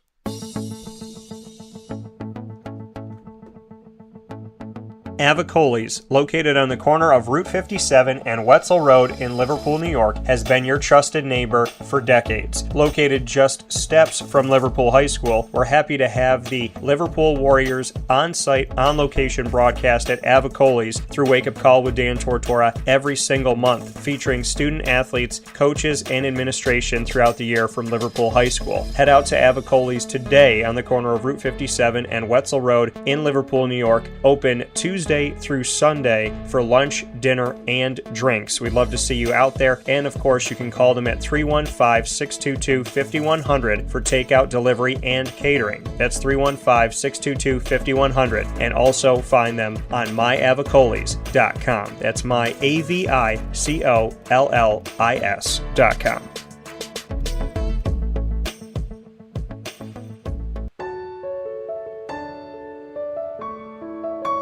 Having peace of mind when you're out of town that your furry-loving friend is safe and sound means taking them to Canine Campground, because we all know that when it comes to the love of our pets, it goes well beyond the call of duty to make sure they're safe and sound. Right, Lily?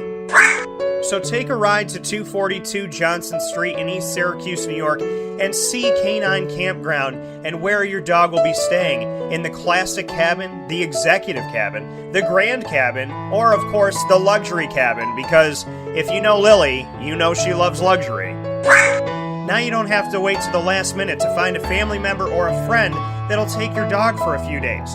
Call Canine Campground at 315-299-4013. That's 315-299-4013. Their drop-off and pickup times are Monday through Sunday. Check K9campground.com for more information. That's the letter K, the number 9, and campground spelled with a K.com. K9campground.com. When you're going out of town, bring your dog to Canine Campground.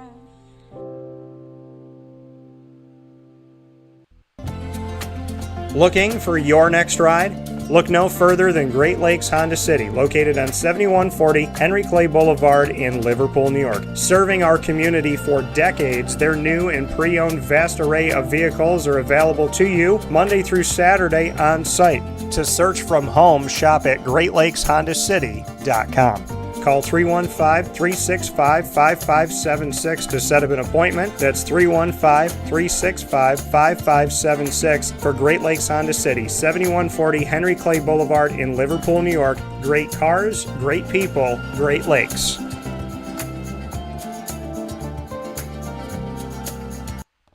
Carvel DeWitt, it's what happy tastes like. Do you know why? Because we make ice cream. Creamy, rich, flavorful ice cream. Not yogurt or iced milk like some of our competitors. Ice cream.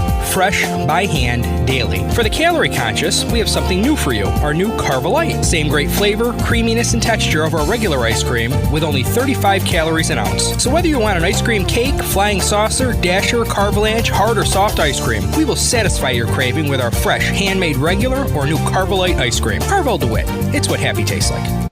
The Wildcat Sports Pub in Camillus, New York is located on 3680 Milton Avenue in the Home Depot Plaza. It is your family-friendly sports bar and restaurant. Folks, some sports bars aren't family-friendly. Some family-friendly restaurants are not sports bars. The Wildcat Sports Pub in Camillus, New York is proud to be both. It is that marriage that you've been looking for years. The Wildcat Sports Pub is your home base for your sports bar and restaurant needs, games for the kids, indoor and outdoor activities, and enough things on the menu to come back every single week and get to try something new. They're open Sundays from noon to 8 p.m., Monday through Wednesday, 11 a.m. to 11 p.m., and Thursday through Saturday from 11 a.m. to midnight. For reservations and party information, call 315-487-2222 for the Wildcat family-friendly sports pub and restaurant.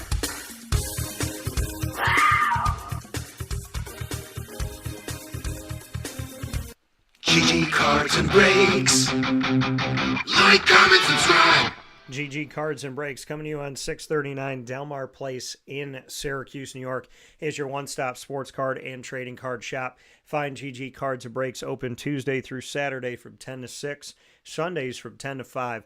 Soccer, hockey, basketball, football, baseball, Disney Lorcana, Magic the Gathering, Yu-Gi-Oh, Pokemon, and more while supplies last. And they have been getting in shipment upon shipment of new product, folks. You do not, as soon as they get it in, some of the stuff is flying right off the shelf. You got to get yourself over to GG Cards and Breaks. Last weekend, the weekend before the one we just had here, they put stuff out there, come in to replenish the shelves, and they look at the shelf and a bunch of things are gone. Make sure you head out to GG Cards and Breaks today. Singles, packs, boxes, graded cards. You could get potential one-on-ones. You can go through those boxes and find rookies, autographs of your favorite players. Do not waste a second and get out to GG Cards and Breaks and go be a big kid, as we should all do to keep that kid spirit alive. You can do that at GG Cards and Breaks, 639 Delmar Place in Syracuse, New York. With that being said, here inside the Great Lakes Honda City Studios, Murph and I starting off the week with you as we always do on Wake Up Call with DT and Murphy. It's time to get to our final two pieces of today's show. They include Murph's Jets and my Jaguars. We'll start off with Murph's Jets here and the fact that Sauce Gardner got to figure things out and what they're going to do with Ahmad Sauce Gardner here. He got a new head coach in Aaron Glenn, who is a former DB for the New York Jets. Sauce, one of the DBs currently for the New York Jets at the cornerback position. I knew him years before covering Cincinnati and speaking with him and the Bearcats. Now, he wants to stick around for the long term, which is a good thing. And there is a negotiation going on. This is what we have here. Now this, quote, my main focus, this is coming from Sauce, my main focus has been being the best football player I could be. But my team and the Jets have been talking. And you know, I feel pretty good about how the talks have been going, end quote. Now, Sauce is 24 years old. He's a two-time All-Pro and the 2022 NFL Defensive Rookie of the Year. He said it was important for him to be at minicamp. Quote, man, I just want to show my teammates, show my coaches how much I'm bought into this now. I want to win. I want to change the organization. I want to be a part of changing the organization, end quote. The fifth-year option was exercised in May of this year, so he has 2 years remaining on his rookie contract, speaking of Sauce. The Jets never have extended a former first-round pick after 3 seasons, but new general manager Darren, help me here, Muji? Yeah. Muji. So Muji has talked about locking up their top young players. The team is also in talks with fourth-year wide receiver Garrett Wilson, another 2022 first-round pick. Houston Texans star Derek Stingley Jr., drafted number 3 in 2022, one spot ahead of Gardner, raised the ceiling for corners earlier this offseason with a 3-year, $90 million extension. That's $30 million a year. Gardner declined to say whether he wants to surpass Stingley. He said, quote, I don't really want to get into the numbers, end quote. In Gardner's first 3 seasons, the Jets compiled a 19-32 record, which led to an organizational reboot. Gardner praised Muji and new coach Aaron Glenn, himself a former corner, like I said, who played with the Jets from 94 to 2001. Gardner said, quote, I feel like they're doing a great job in changing the culture for sure, end quote. Gardner and Wilson were part of a blockbuster 2022 draft class, which also included defensive end Jermaine Johnson in the first round, which they traded back into the first round to get, and running back Breece Hall in the second round. Keep in mind, folks, I accurately predicted all 4 of those picks in 2022 by the New York Jets. Johnson missed 15 games last season with a torn Achilles, but his fifth-year option was exercised. Hall is entering the final year of his contract. The Jets expect a big year out of Gardner, and this is what we got here. Quote, he's one of the top corners in the league, but that consistency of being that dominant player each and every week, that's what we're looking for. That coming from defensive coordinator Steve Wilks. That's been his challenge this offseason, end quote. So, Murph, Sauce is at minicamp. Sauce says that they're having discussions. Sauce said he wanted to show his teammates that he wants to be a part of the change. So we're already seeing a lot of good here because they've exercised the option, which means they got him this year and next year. He says they're in contract discussions, But while they're in these contract discussions, Sauce did not do what other players have done, which is sit out until the discussions have led to a deal. What does it mean to you that Ahmad Sauce Gardner is practicing with his team and telling the media that he wants to be here, he wants to be a part of it? So he's publicly talking about being there. He's physically at minicamp while the discussions are going on, which is obviously different than what we've seen from other people. I think it's huge. I think having him in the building, having him saying the right things, and being a team player is what you want to see. Now, if you ask me, there's somebody else that needs to be extended before you even talk about Sauce Gardner, and that's Garrett Wilson. You need to make sure he is a Jet for life. That is the more important contract. If you can't get Sauce extended and he leaves in free agency, it is what it is. Nothing you can do about it. But Garrett Wilson absolutely has to be extended first before you even think about Sauce Gardner. And I don't even know if Sauce is second on that list. I would still be looking at Breece Hall. And I know people are like, yes, it wasn't that good last year and blah, blah, blah. Breece Hall is still one of the best running backs in football when he's given the football. Yeah. The Jets' offensive line is much better. They're going to be a running team this year. Breece Hall's going to thrive. He doesn't have a fifth-year option like these other guys do. So if he has a big year this year, you're going to have to sign him to a big contract. So why not look to sign him to a somewhat cheaper deal now so that you can get out ahead of it? Yeah. That being said, Sauce Gardner did have a bad let me rephrase that. A down year last year. He didn't look great. He was getting beat in coverage. It didn't look like, what we saw his rookie year and last year. So I don't know if this is the time to really be looking at extending him, because if you're going to extend him right now, he's not getting paid what Stingley's getting paid. He should be getting less. You want to go 4 years for 90? I'm all for it, but I would not go 3 years for 90 million. Absolutely not. So for me, I'm looking at Garrett first, and I'm focused on getting him in the. He's probably going to want, A.J. Brown, Justin Jefferson type money, but I think he deserves it. I would give it to him. I'd give him whatever he wants to keep him in the building. As for Sauce, I'd be a little bit more, cautious on what you hand him. He's still young. He's only 24 years old. He got drafted out of college at 21.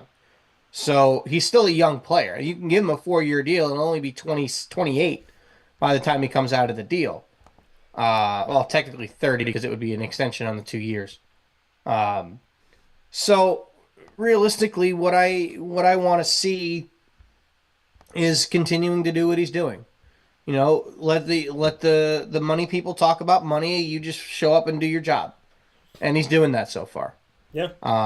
I'm sick of seeing these guys hold out. The one exception is the first round pick from the Bengals.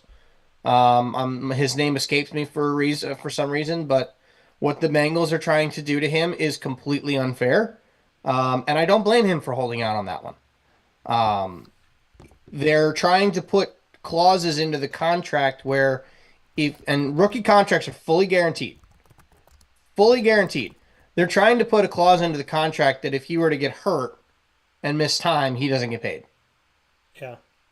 That is completely illegal, I'm pretty sure, by the Bengals in terms of the NFL's collective bargaining agreement, which is why he is holding out and why he has not signed his contract yet.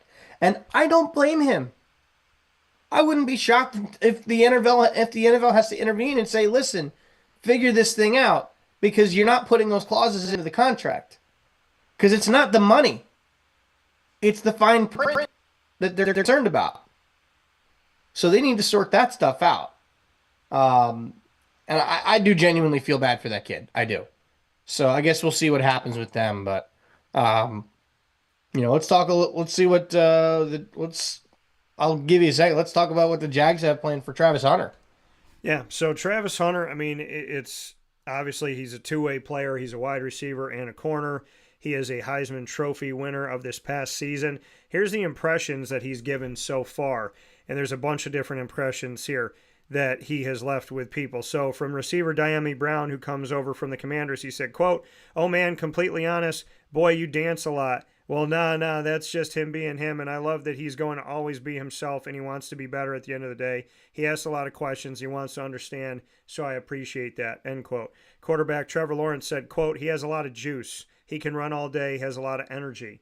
I love it. Good energy. He's always dapping guys up, just bringing juice every day. High motor, he could just go. He's like a kid, just runs around all day. He doesn't get tired, it seems like. You can't have enough of that," end quote. Receiver Brian Thomas Jr., who's coming off an awesome year as a rookie last year, he said, quote, "I actually came out here for when they had the rookie minicamp. I just stepped out here and looked at him doing the drills and stuff. It was really just how quick he was and how detailed he was.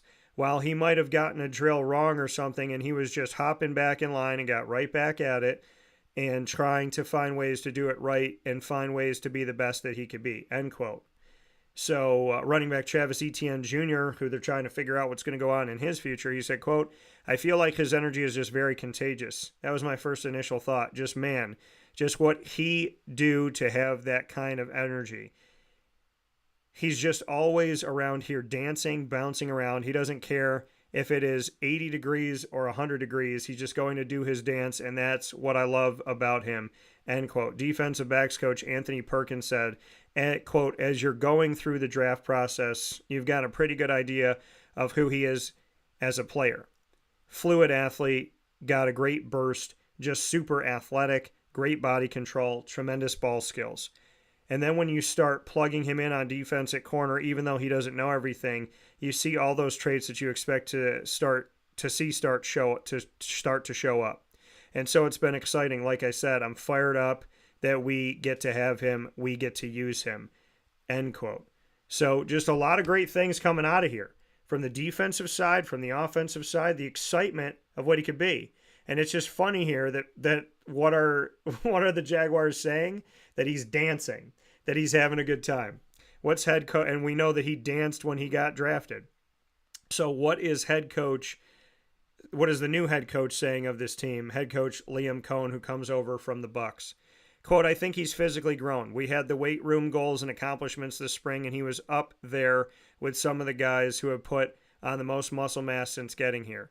You see the type of guy that he is. He's in here early. He stays late and wants to work. He loves the game. The growth will continue. I think we'll see a little bit more of a jump once we get into training camp as well," end quote. So there's a lot of excitement. There's a lot of dancing, and there's a lot of that kid-like behavior that a lot of people saw on draft day. So congratulations to the team as we get excited for what's going to be with this Jacksonville Jaguars move up the draft to get Travis Hunter. So, I mean, Murph, the question becomes, how often do you use him and where?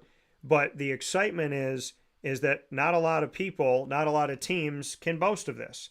Not a lot of teams can say anything like this, right? So Deion Sanders was his coach, and a perfect coach to have, as Deion was a wide receiver, he was a returner, he was a corner, he did a lot of different things out there on the field in his NFL career, which started with the Falcons. We saw some success that he had with the Niners. Obviously, we know that he became a Super Bowl champion with the Cowboys and eventually was a Washington Redskin before finishing things up. So there's a lot to be excited about. My question becomes, what are they going to do? Are they going to look week to week and say, okay, in this matchup, we could use an extra corner, and in this matchup, you're going to mark up well with this guy defensively. In this matchup, we think that, we can utilize you solely on the offensive side of the ball to be a weapon because there's things that we put into our playbook that we don't think these teams are going to be ready for. How are they going to use him, and will it be a week-to-week, case-by-case? We need you for both. We need you for one.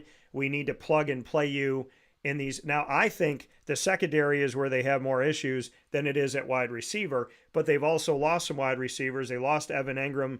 They didn't get anything for him. They let him go. And then they lost Christian Kirk to the Houston Texans. So the question becomes, okay, well, obviously you can use him at wide receiver, but I think at defensive back, this is where they're really needing the assistance right now. And losing Andre Sisco at safety, who I thought was their best defensive back of the last couple of years, I think Hunter's better served on this team in the more gaping hole, which is on the defensive side of the ball. But we're going to see him offensively. The question becomes where, when, how often, because there's no way in heck you're going to play this guy 100 snaps a game for 17 weeks. That doesn't make any sense. Oh, you're 100% right. And I don't think it's going to be week by week. I think it's going to be more of a, you take it a little bit at a time and kind of see how he feels on the field. I think you're right. I think he's a better corner than he is wide receiver, and it's a more gaping hole for the team. So I feel like the majority of his time is probably going to be spent on the defensive side of the ball. But, he's still going to get snaps on offense. He's still going to get snaps at receiver. Yeah. I think I could see him being like a 3-down player at wide receiver, and then maybe he's a guy that you put in the slot on 2nd and 3rd down on offense. And I think you really kind of just play it by ear and see how he feels. Like if he's feeling good, he can go out there. Like I don't think you could play him 100 snaps, but that's what he wants to do. He's going to try. I think it's a very good problem to have if you're the Jacksonville Jaguars. Yeah, absolutely. So it's going to be interesting to see what they end up doing and what he's willing to do. And I do want to hit this point going back to, like you said, the contract dispute with the Bengals and Shamar Stewart. So rookie contracts in the NFL, because of the rookie wage scale, the collective bargaining agreement, the CBA from 2011, basically tells what each player is going to make as soon as they get drafted. Now, that helps obviously in negotiating a rookie contract because it shouldn't be that difficult. The Cincinnati Bengals, though, as you had brought up, they're inventing new ways to potentially cause some haphazard issues here. The team's first-round draft pick, Texas A&M pass rusher Shamar Stewart, showed up at OTAs but didn't participate in a single workout this spring because he hasn't signed his contract. He also showed up for the first 2 days of minicamp during a whirlwind 48 hours where he watched practice before abruptly leaving prior to Thursday's final session of camp. He didn't do any on-field activity during those 48 hours, but he did make time to speak about the Cincinnati front office. Now, we know that this is not about the money. Both sides know that Stewart would be signing a 4-year, $18.94 million rookie contract that's fully guaranteed. The 17th overall pick in the 2025 NFL Draft is looking at the other situation in this rookie contract in the negotiations by adding new language to the deal that the Bengals didn't use with their past 2 first-round picks. The team essentially wants to add a default clause, according to former NFL team executive Andrew Brandt. This would allow the Bengals to void future guarantees if he were to get into trouble. This could be a suspension for on-field conduct, off-field conduct, an arrest, or anything else the Bengals can think of. Normally, a first-round pick gets a fully guaranteed 4-year contract, but this would give the Bengals some wiggle room to potentially get out of it if he were to get into trouble at any point during his 4-year deal. Stewart is adamantly against the language. He said, quote, "I'm 100% right. I'm not asking for nothing you all have never done before. But in you all case, you all want to go win an argument instead of winning more games." End quote. Now, this standoff that we have going on here is interesting. You go back to Joey Bosa and the Chargers, and when he was a rookie, there was a standoff that lasted 31 days in 2016, the longest holdout ever under the 2011 collective bargaining agreement. The Bengals are playing hardball with Stewart, and in the past, this may have worked. But the language is important. Now, the leverage that Stewart has, for most of NFL history, rookies were generally broke when they entered the league. So many of them would quickly sign their first contract so they could get the signing bonus in their pocket. That's not the case with Stewart, because we live in the world of NIL. The former Texas A&M star collected plenty of NIL money in college, so he is not broke, which means he can afford to wait things out with the Bengals. That is something to look at.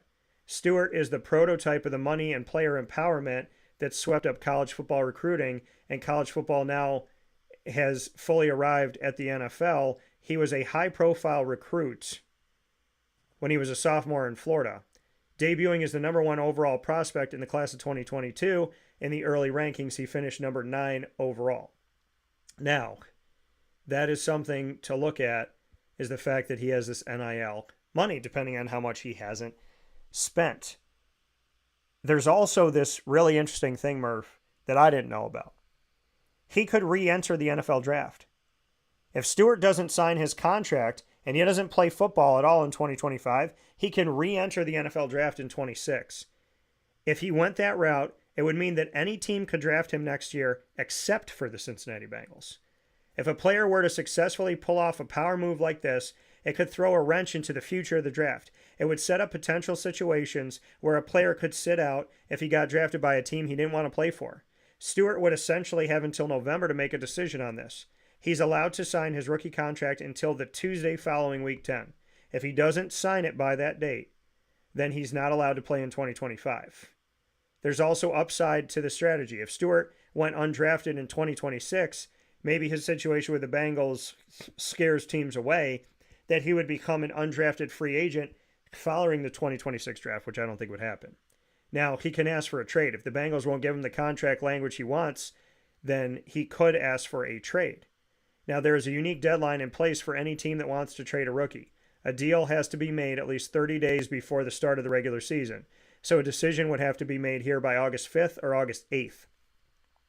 The collective bargaining agreement isn't clear if it's 30 days before the start of the first game of the regular season or 30 days before the Bengals' first game of the season, because obviously the first game of the season is on a Thursday. The Bengals will have to see what they do, but because we live in a world of collective bargaining, because we live in a world of NIL, because we live in a world where college players are not coming to the NFL broke, and we live in a world where he can re-enter the draft, Murph, he can play this move. He can take the money he's earned. He can sit out this season, go into the NFL draft, go to any one of the other 31 NFL franchises, and he could really give the ultimate, I ain't playing for you, and there's nothing you could say or do about it to the Cincinnati Bengals. So there is a window for him, and because college players can make money, and because he can re-enter the draft, if they don't play nice with him, Shamar Stewart we're talking about, he could never be a Cincinnati Bengal. The Bengals waste a first-round draft pick. They get nothing to show for it, and he ends up moving on. And it could also scare people away from wanting to be a Cincinnati Bengal in the future. So with all due respect to the Cincinnati Bengals organization, Shamar Stewart's got some power here. And what I'm going to say to Stewart is I will not tell you the company that I did this with, but there was a company that had really weird language in their contract. And it said something along the lines of, you have to abide by your state law, but our company headquarters is in a different state. You have to abide by your state law, but you also have to abide by our state law. And if we have an issue with you or you have an issue with us, you have to come to court in our state, leave your state, and you have to pay all those fees. So I asked them to change a clause that made absolutely no sense whatsoever. It took them weeks to do it. And Murph, they told me nobody else has ever asked us to do this. I said, well, apparently nobody else has read their contract. I decided to read through the contract. I'm the son of a lawyer. I read through all of my contracts. And because I decided not to sign it, I told my dad and my mom, mark my words, I don't think they're going to give me another contract when my year is up. They didn't. I fought for what is right. I fought for what is just, and I fought for legal verbiage that made no sense and put me in a terrible situation and put that company in a perfect situation if there was ever an issue between me and them. I fought for what it was for what is right. And I got held up on it. I had someone pushing me to sign the deal that was within the company.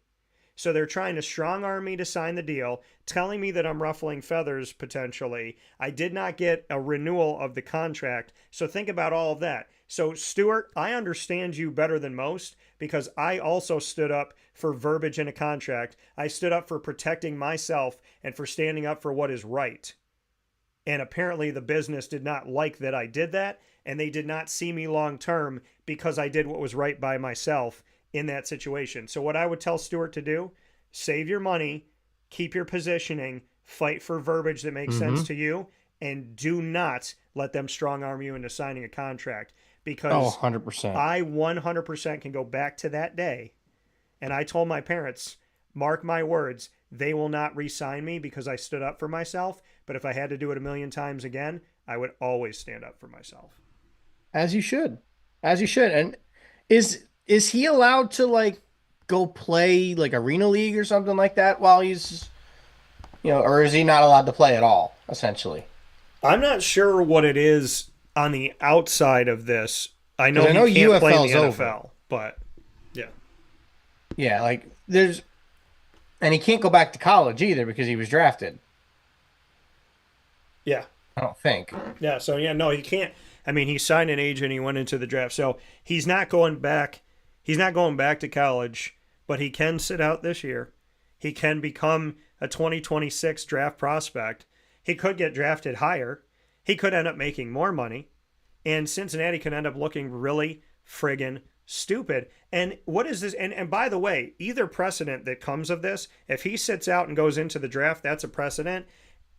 And then if the Cincinnati Bengals get this contract clause in it and he signs it, that's a precedent. Where now they're going to tell every rookie of all he's not going to 32 sign that contract. NFL franchises. There's no way. Like, but think about that. If they could put in there, your money's fully guaranteed, but if we deem that you're a problem on or off the field, we can do this, we can do that. I mean, it leaves it open that if you have an off the field issue, an on the field issue. So what if the Cincinnati Bengals 2 years in don't want to keep paying him? What if 2 years in they don't think he's performing enough and he had signed that clause? They could just make it up and say, you know what, at practice, he's just being rude. In the locker room, guys feel unsafe. The front office has had some back and forth. We just think he's a problem. See, what you have to understand about how things are written is however the Cincinnati Bengals are writing the exact language of this, if they can make anything look like a problem, they'll find a way to walk away from this money, which means that every NFL franchise will now try to find a way to wiggle themselves out of drafting a rookie who doesn't perform well and then turning around and saying he's a problem. I kind of hope he doesn't sign the contract ever, and then the Bengals just lose a first-round pick for absolutely no reason. They will have quite literally wasted it and they don't get anything back for that, I don't think. It's not like baseball. It's not like if you don't sign the player, you get, because I think he was picked, 17th? He was picked 9th. 9th. All right, prime example. Mets took Kumar Rocker 10th overall back in 2021 or 2022, whatever it was. He didn't sign, so by the rules of baseball, they got the 11th pick the following year. Yeah. So, because if you don't sign your first-round pick, you get... I'm sorry, he was 17th. I don't know why I said 9th. He was 17th, okay. You're right. Well, regardless of what it was, yeah. You get that pick back. 2014, the Houston Astros. This is probably the most famous example. The Houston Astros take Brady Aiken number 1 overall in 2014. He does not sign his contract. Therefore, the Astros are awarded the number 2 pick in next year's draft, regardless of anything. Who did they pick with that number 2 pick? Somebody out of LSU who was a shortstop by the name of Alex Bregman. Safe to say that one worked out for them. Yeah. But the NFL doesn't have that. If this guy doesn't sign, they're out of a pick. That means they've essentially lost a first-round pick for nothing. If you're the Cincinnati Bengals, that would be a foolish mistake. And if they let that happen, Joe Burrow needs to be requesting a trade, and Jamar Chase needs to be requesting a trade tomorrow. Yeah, the next day, essentially, if he never signs his contract. So it's because good. That's completely unacceptable. If I'm Joe Burrow and I see this going on, and then he doesn't sign his rookie deal, and they eventually lose that first-round pick for nothing, yeah, I'm calling the front office and telling them, get me the hell out of here. I'm not playing for you if you're going to do that to people. And there's something to be said here. If he were to sign the contract, he'll risk future guarantees if he dares to, quote, make any public comment that breaches players' obligation of loyalty to club and or undermines the public's respect for the club coaches, or club management, end quote. So if he does sign this contract, he would have to essentially, if he's going to complain about anything publicly, he would have to do it before signing this.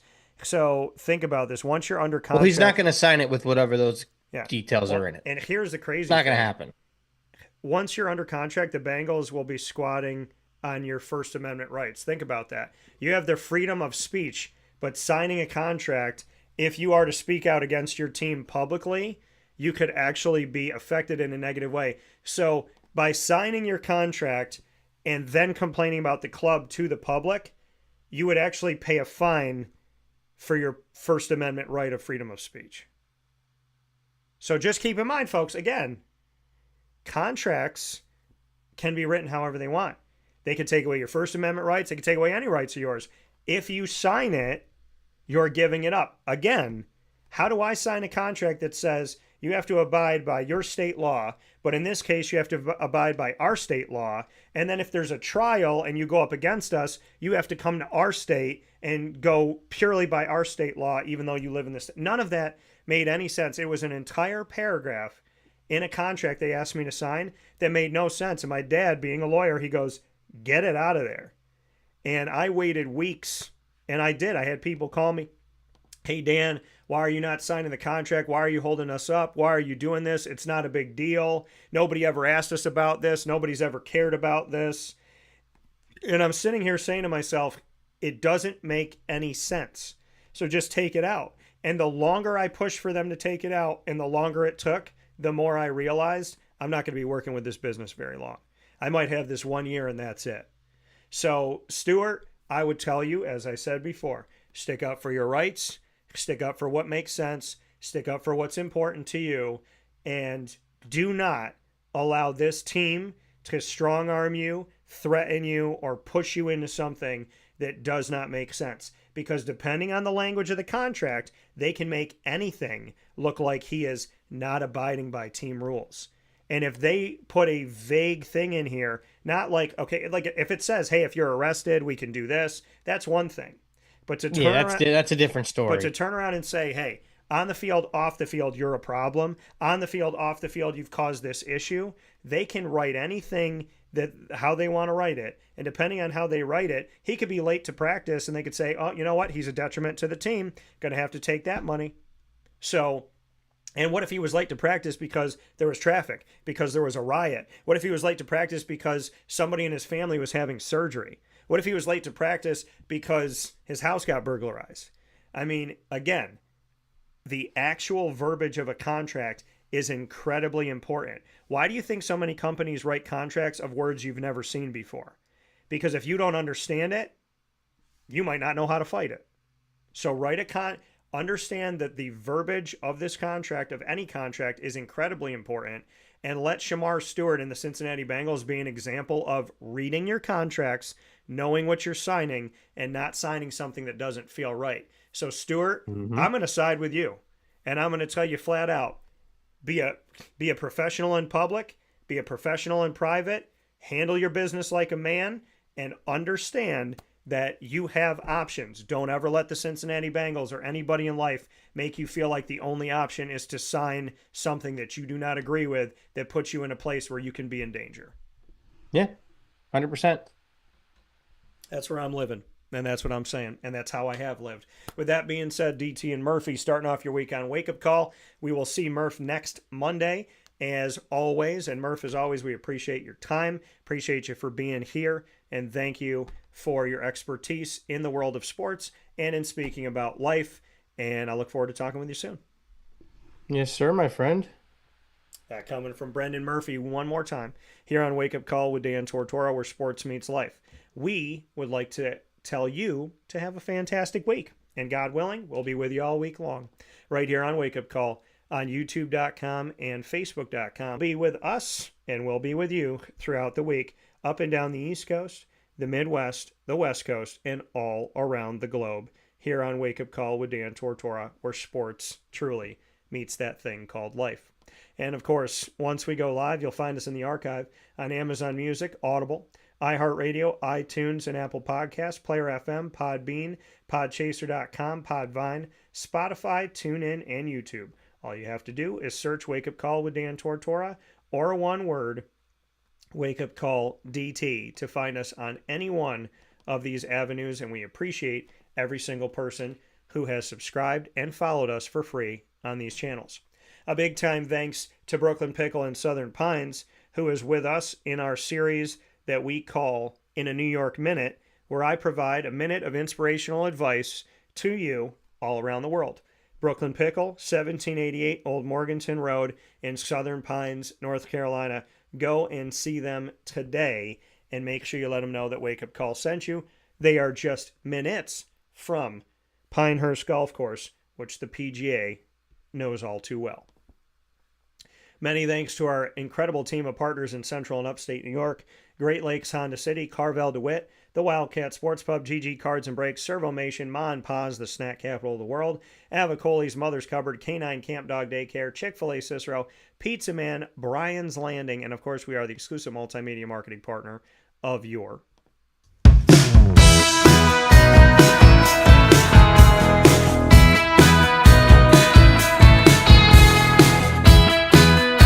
Lemoyne College Dolphins. It's Fins Up every single month on Wake Up Call with Dan Tortora. Find student athletes, coaches, administration, future Dolphins, and alumni hanging out with us where sports meets life. You'll find all of our content with Lemoyne by going to youtube.com/wakeupcalldt. Click subscribe, hit the notification bell, and find our Lemoyne playlist. You also find the Dolphins on wakeupcalldt.com's homepage and underneath the exclusive partners tab. For more information, go to lemoynedolphins.com and Fins Up.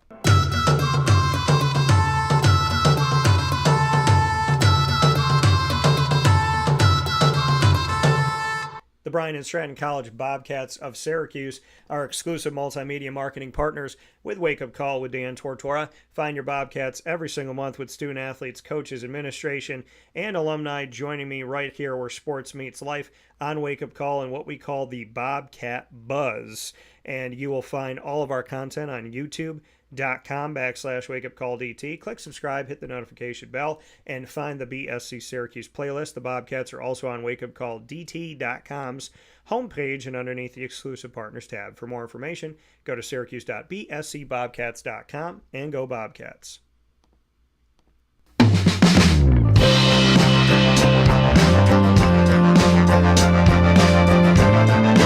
The Binghamton University Bearcats are exclusive multimedia marketing partners with Wake Up Call with Dan Tortora. Find Binghamton every Tuesday during Bearcat time at 10 a.m. Eastern Time with student athletes, coaches, administration, and alumni joining the show throughout the year. You will find all of our content with Binghamton by going to youtube.com/wakeupcalldt. Click subscribe, hit the notification bell, and find our Binghamton playlist. The Bearcats are also on wakeupcalldt.com's homepage and underneath the exclusive partners tab. For more information, go to binghamtonbearcats.com and go Bearcats. With that being said, I want to thank Murph one more time. Inside of Ma and Pa's Popcorn.com's What's Poppin'. And as we are here in the spring, soon-to-be summer season, you know that Ma and Pa's is out there with their many food trucks, and you will find them all throughout Central and Upstate New York, as well as on 201 Old 7th North Street in Liverpool, New York. Go and visit their store and go and visit them on location at all the events they do throughout the spring and summer season. There is nothing like going to Ma and Pa's. It's like going to an amusement park at just one food truck with cotton candy, lemonade, all homemade, kettle corn, popcorn, of course, their awesome caramel corn.